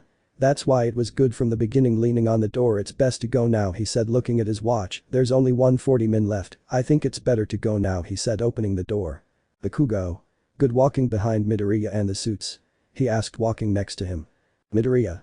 Kurogiri has them ready, he said, looking at Bakugo. We just have to leave quickly, so no one notices, he said, while quickening his pace. Sayu's room. Toru. It's not fair, he said while moving his sleeves. Mina. That's how the game is, Toru, she said seriously with a half smile. Toru. But they always come out yellow, he said sadly. Momo. Haha, that's bad luck, she said, looking at where Toru's face is supposed to be. Uraraka. Well, another game of Uno, she said while shuffling the cards. Sayu. You're good with cards, Ichako, she said, watching her shuffle them. Jiro. Sayu is right, she said, amazed. It seems you work in a casino. Uraraka. Actually, Izuku taught me, smiling while handing out. Momo. Well, let's start again, she said excitedly. League of Villains base, 10:30 p.m. 1:30 min left until mission. Tamura. How long until those idiots arrive? He said, scratching his neck. Kurogiri. Calm down, Shigaraki. Tamura, he said, looking at Shigaraki. They will arrive soon. Toga. I wanted to go throwing a little tantrum. Kurogiri. You can't understand, seeing how he was pouting. Toga. But I wanted to see how Aizu killed people, she said, moving her arms up and down. And I want to kill those bastards now, he said excitedly. Krista. We will finally end the percepts of death, smiling sadly. Chapter 17. The mission begins. The 4 aces vs the 8 precepts of death. After 84 years, update this story. I'm really sorry, I forgot to update this story. But without further ado, let's begin. Streets of Japan, 11 p.m. 1 hour left until the mission. Bakugo. Izuku, seeing the green-haired boy who was eating a donut and drinking coffee. Midoriya. What's wrong? He asked, taking a sip of coffee. Bakugo. Aren't we supposed to hurry? He asked, eating a donut. Midoriya. Supposedly so, looking at Bakugo, but I don't think they'll mind if we're late. Ace of the League of Villains. Tamura. Where the hell are those bastards? Angrily while scratching his neck. I'll kill them. Krista. Are they always late? I asked, looking at Kurogiri. Kurogiri. No, I think they just do it to piss off Tamura, cleaning a glass, surprising Krista. But Midoriya and Bakugo. Bakugo. You're right. Midoriya.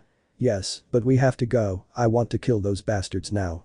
So both boys walked calmly through the dark and poorly lit streets of the place. During the walk they talked about trivial topics until they reached the warehouse where the improvised base of the League of Villains was. Bakugo. We're here, bitches. Slamming the door, getting everyone's attention. Tamura. Why did you arrive late, you damn sons of bitches?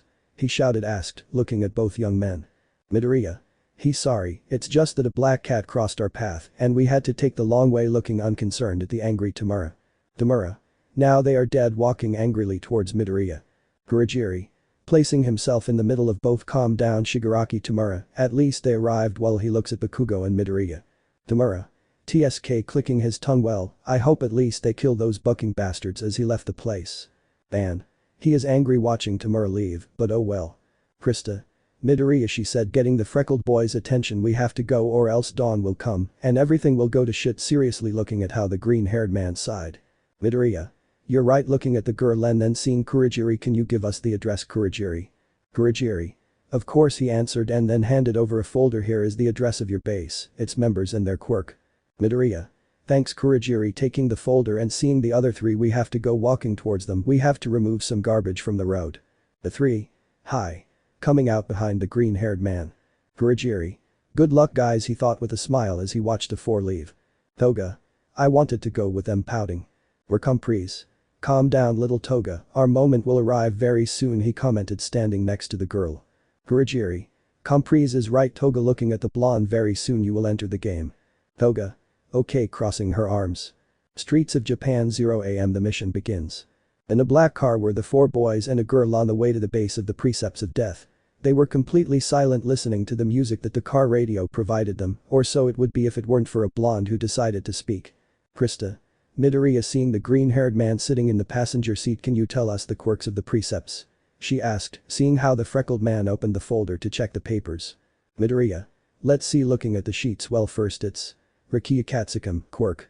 Vitality Steel. Rakia's quirk allows him to inhale and absorb the resistance of others after touching them. He can use the energy to increase his size, finishing reading the sheet. And if he looks like mine, it will be interesting to face him while running his tongue over his lips. Bakugo. Well, it's all yours, friend. Midoriya. The next one is Hari Kurono, or better known as Chronostasis quirk. Chronostasis Kurono's quirk consists of slowing down the things he touches with his hair. When his quirk is activated, his hair takes the form of clock hands. There are two types: the hour hand, when he touches someone with it, he is forced to move like a snail for an hour, and the minute hand that fulfills the same function, but for a minute. And also his hands or objects he uses, like his gun, can be used as second hands that slow down the target for 10 seconds, finishing reading the file. Bakugo. It's a complicated quirk, he said with annoyance. And you're right, well he had his eyes in front of the steering wheel. Midoriya. You're right, next up is Joy Ironaka, or better known as Mimic, quirk. Mimicry. Joy's quirk allows her to transfer her body and mind into an object, allowing her complete control over it. This quirk, however, only works on objects that are the size of a refrigerator or smaller. Krista. Another one with a complicated quirk, annoyed looking out the car window, please continue. Midoriya. Next is Tanagi's Hikiji Tengai quirk. This quirk allows Tengai to create barriers for defensive purposes. Bakugo. TSK, a defensive quirk. Midoriya. Next is Kendo Rappa quirk. Strong shoulder. This quirk seems to give him the ability to increase the speed and strength of his blows. And he will be very hard to face, he commented, looking sideways at the green-haired boy. Midoriya. Unfortunately yes, letting out a sigh and turning to the last page. The last one is Dodoro Sakaki quirk. Drunk. Dodoro's quirk inhibits the sense of balance, as if one were drunk, closing the folder and letting himself fall into the seat. That was the last one. Krista. They're all very strong, she commented with a smile. It will be interesting to see which group is stronger. And we have arrived, stopping the car in front of a house with an old Japanese design. I don't know how to describe it. The four of them got out of the car and walked to the front door of the house. And how do we get in? He asked, still looking at the door. Bakugo. Well, through the door, right? He said, looking at Ban. A few meters behind them. Krista. How will we stop the heroes from arriving and get in without being discovered? Midoriya. I think it would be better if you created a dome so that the noise of the battle doesn't alert the neighbors and call the heroes. But Ban and Bakugo. Ban. Hey Bakugo, getting the blonde's attention, why don't you blow up the door with an explosion to make a really epic entrance, and so we can kick the hell out of the Precepts? He asked, looking at the ash blonde smile. Bakugo. Sounds great, slowly walking to the door while rolling up his shirt sleeves. Well, here I go, placing his hands on the door. Krista. Excellent plan, with a smile. Just have to. She didn't finish when she heard Bakugo scream. Bakugo. Zero distance. Stun grenade. When it ended, a strong explosion blew up the main door, showing a large patio with some trees. Midoriya. That jerk, placing his hands on the ground and starting to create a large concrete dome over the house. Ban. Well done, walking up to his side. Krista. They are idiots, she commented, annoyed as she reached the side of the Ban. Bakugo. That was to show our power, he said, showing a smile. Midoriya. Yes, imbecile, remember that this is a covert mission, placing himself next to the explosive blonde. Once the four entered the enclosure, the smoke from the explosion did not allow them to see very well what was in front of them. Once it began to dissipate, they could see a large fist approaching them at great speed, barely giving them time to dodge it by jumping to the sides. Ban. Damn son of a bitch, he commented, standing up. Why did they do that to the door? Asked a deep voice. Don't you know how to knock? Bakugo. That's our way of playing, he said, watching the smoke dissipate, showing a big man. Midoriya. Rakia Katsukam, he commented, looking at the guy in front of him. Ban. That's the guy who has the same quirk as yours, he commented, making the blue-haired man show a big smile. Ban. Then you guys keep going, cracking your neck and standing in front of Rukia, I'll take care of him. 3. Good running past both guys. The atmosphere for both was silent and tense, neither said anything, it was a duel of glances until Ban smiled. Ban. We have to start, bastard, making a fighting pose. Rukia. I'll destroy you, damn. Chapter 18 Quirk the same. Ban vs Rukia. Before starting, a few days ago I said I was looking for 2 more students, and after talking to Yuki, who almost cried thinking I would change her, I already decided who they will be, and they are, yes, it's them, and before you say anything, I already have a crush, and it's her, showing the image. She is, but what I was getting at, the ones I've chosen are at NIKUSAN2304 and at KKAY55, they are the ones who have truly impressed me, just like Yuki. I hope you accept. Without further method, let's begin. Ban. You know, he said while stretching his arms, I am very anxious to test your power, making Rukia clench his fists and see who of the 2 has the best while advancing towards him. Hunter's Festival. He shouted, making the muscular man stagger. Rukia. Damn daughter of a bitch. What the hell did you do to me? He asked angrily, seeing how the blue-haired man was approaching at full speed. I'll kill you. Running towards Ban. Once they were close, they collided fists, causing a crater to form below them. Ban then landed a punch to the Yakuza's stomach, causing him to spit blood from his mouth. Rukia didn't stay behind and landed a big punch to Ban's face, causing him to retreat a meter. Ban. It was a good he didn't finish speaking as he felt weak. Rukia. I see my quirk has already taken effect on you. Walking towards Ban. Yours is just a cheap imitation of mine, taking Ban's head and slamming it into the ground. I remember you now, he said, looking at Ban on the ground. You are Ban, the arrow of the aces of destruction. Then grabbing him by the face and putting him at his height. You 4 have only come to die. To squeeze the blue-haired man's skull, causing him to scream. Haha, I like that sound, I think I'll have more fun with you. At that, Rukia released Ban, leaving him barely standing. He then launched a series of blows that Ban made no effort to dodge. The Yakuza just laughed maniacally as he hit Ban with all his might. Rukia. What's wrong, arrow? While grabbing his face and slamming him against the wall, Midoriya made, is that all you can offer? Hitting the blue-haired boy's abdomen. But the other aces. The 3 were walking through the halls of the residence looking for the other precepts when they heard a loud bang outside the house. Midoriya. Hey Krista, getting the blonde's attention. Will Ban be okay? He asks, seeing how the blonde smiles. Krista. Calm down, Midoriya, while looking at the green-haired boy. He has many tricks up his sleeve, and then looking ahead and knowing him, he's about to use everything. But Ban and Rukia. Rukia continued with a series of blows against Ban, who only showed a smile, which made Rukia stop. Rukia. Why are you smiling, idiot? He asked, seeing how Ban started to laugh. What's so funny? He asked angrily. Ban. Mew, thank you very much, smiling weakly, confusing Rukia. Physical hunt. At that, the man with the scar on his face got out of the big man's grip and began to give a series of strong and fast blows that made the Yakuza retreat. Which could not repel any of them. Tell me how it feels to be the bitch now, hahaha. Ban was hitting brutally, you could hear how some of the Yakuza's bones broke with each blow given by the blue-haired man, who just smiled. But at one point he stopped throwing punches, causing the big man to fall to his knees. Ban. Haha, what happened? Are you tired yet? While walking towards Rukia's body, but we're just getting started, he said, kicking the man in the face. Since I'm offering everything, can't you offer anything? You're shaming him in the face. Rukia. Spitting blood. Haha, you're right. While he got up, we have to end this. While he steals Ban's vitality. Ban. We have to do the damn thing, you wrong guy. Running towards the Yakuza. Both men began to give a series of blows where neither lost ground, the ground where they were began to form a crater. Ban. Damn, his punches, he thought as he continued punching, are very strong, he thought, frowning. Rukia. This guy, his punches are getting faster and stronger, he thought as he punched. I have to end this now. Rukia began to enlarge his fist a little more with all the power he had stolen from the blue-haired man. Ban could see how the fist became bigger and with great speed it approached him. Ban. Damn, zero signal. He said, seeing how the fist was about to hit him. He stopped almost. I have to move fast, I won't last long. While he placed himself a few out of the impact of the blow. I have to finish this banishing kill. He said while taking his nunchucks, and his technique was satisfied, making Rukia throw the punch that hit the ground. Rukia. Confused, looking everywhere until he saw Ban smile while holding his weapon. So it's over. Watching as Ban approached him. Ban. If it's over, using his weapon and hitting with it in vital points, making the subject fall to the ground dead. Hahaha, I won while walking slowly a few meters and then falling. I think I'll stay here. But the other aces. They were running around the place until they reached a room where they were received by a series of shots that were avoided by a black cloak. Krista. What the hell was that, Midoriya? She asked, upset and a little annoyed. Midoriya. That was Chronostasis, seeing the guy who was sitting on a beam. At that point the whole place began to deform, confusing the boys except for the green-haired one. Bakugo. And now, what the hell is going on? I asked looking at the green-haired man. Midoriya. That guy is Mimic watching a man emerge from the walls. Chronostasis. Oh, we have visitors looking at the three boys. Mimic. You're not welcome here glaring at the boys. Krista. You guys keep walking forward. I'll take care of those bastards. Midoriya. Are you sure he didn't finish speaking when he was interrupted by the blonde? Krista. I said get out of home. Looking annoyed at both boys. Both boys looked at the girl in amazement and then started to leave, but not before wishing her luck. Mimic. You're brave to want to face us alone, he said while smiling. Krista.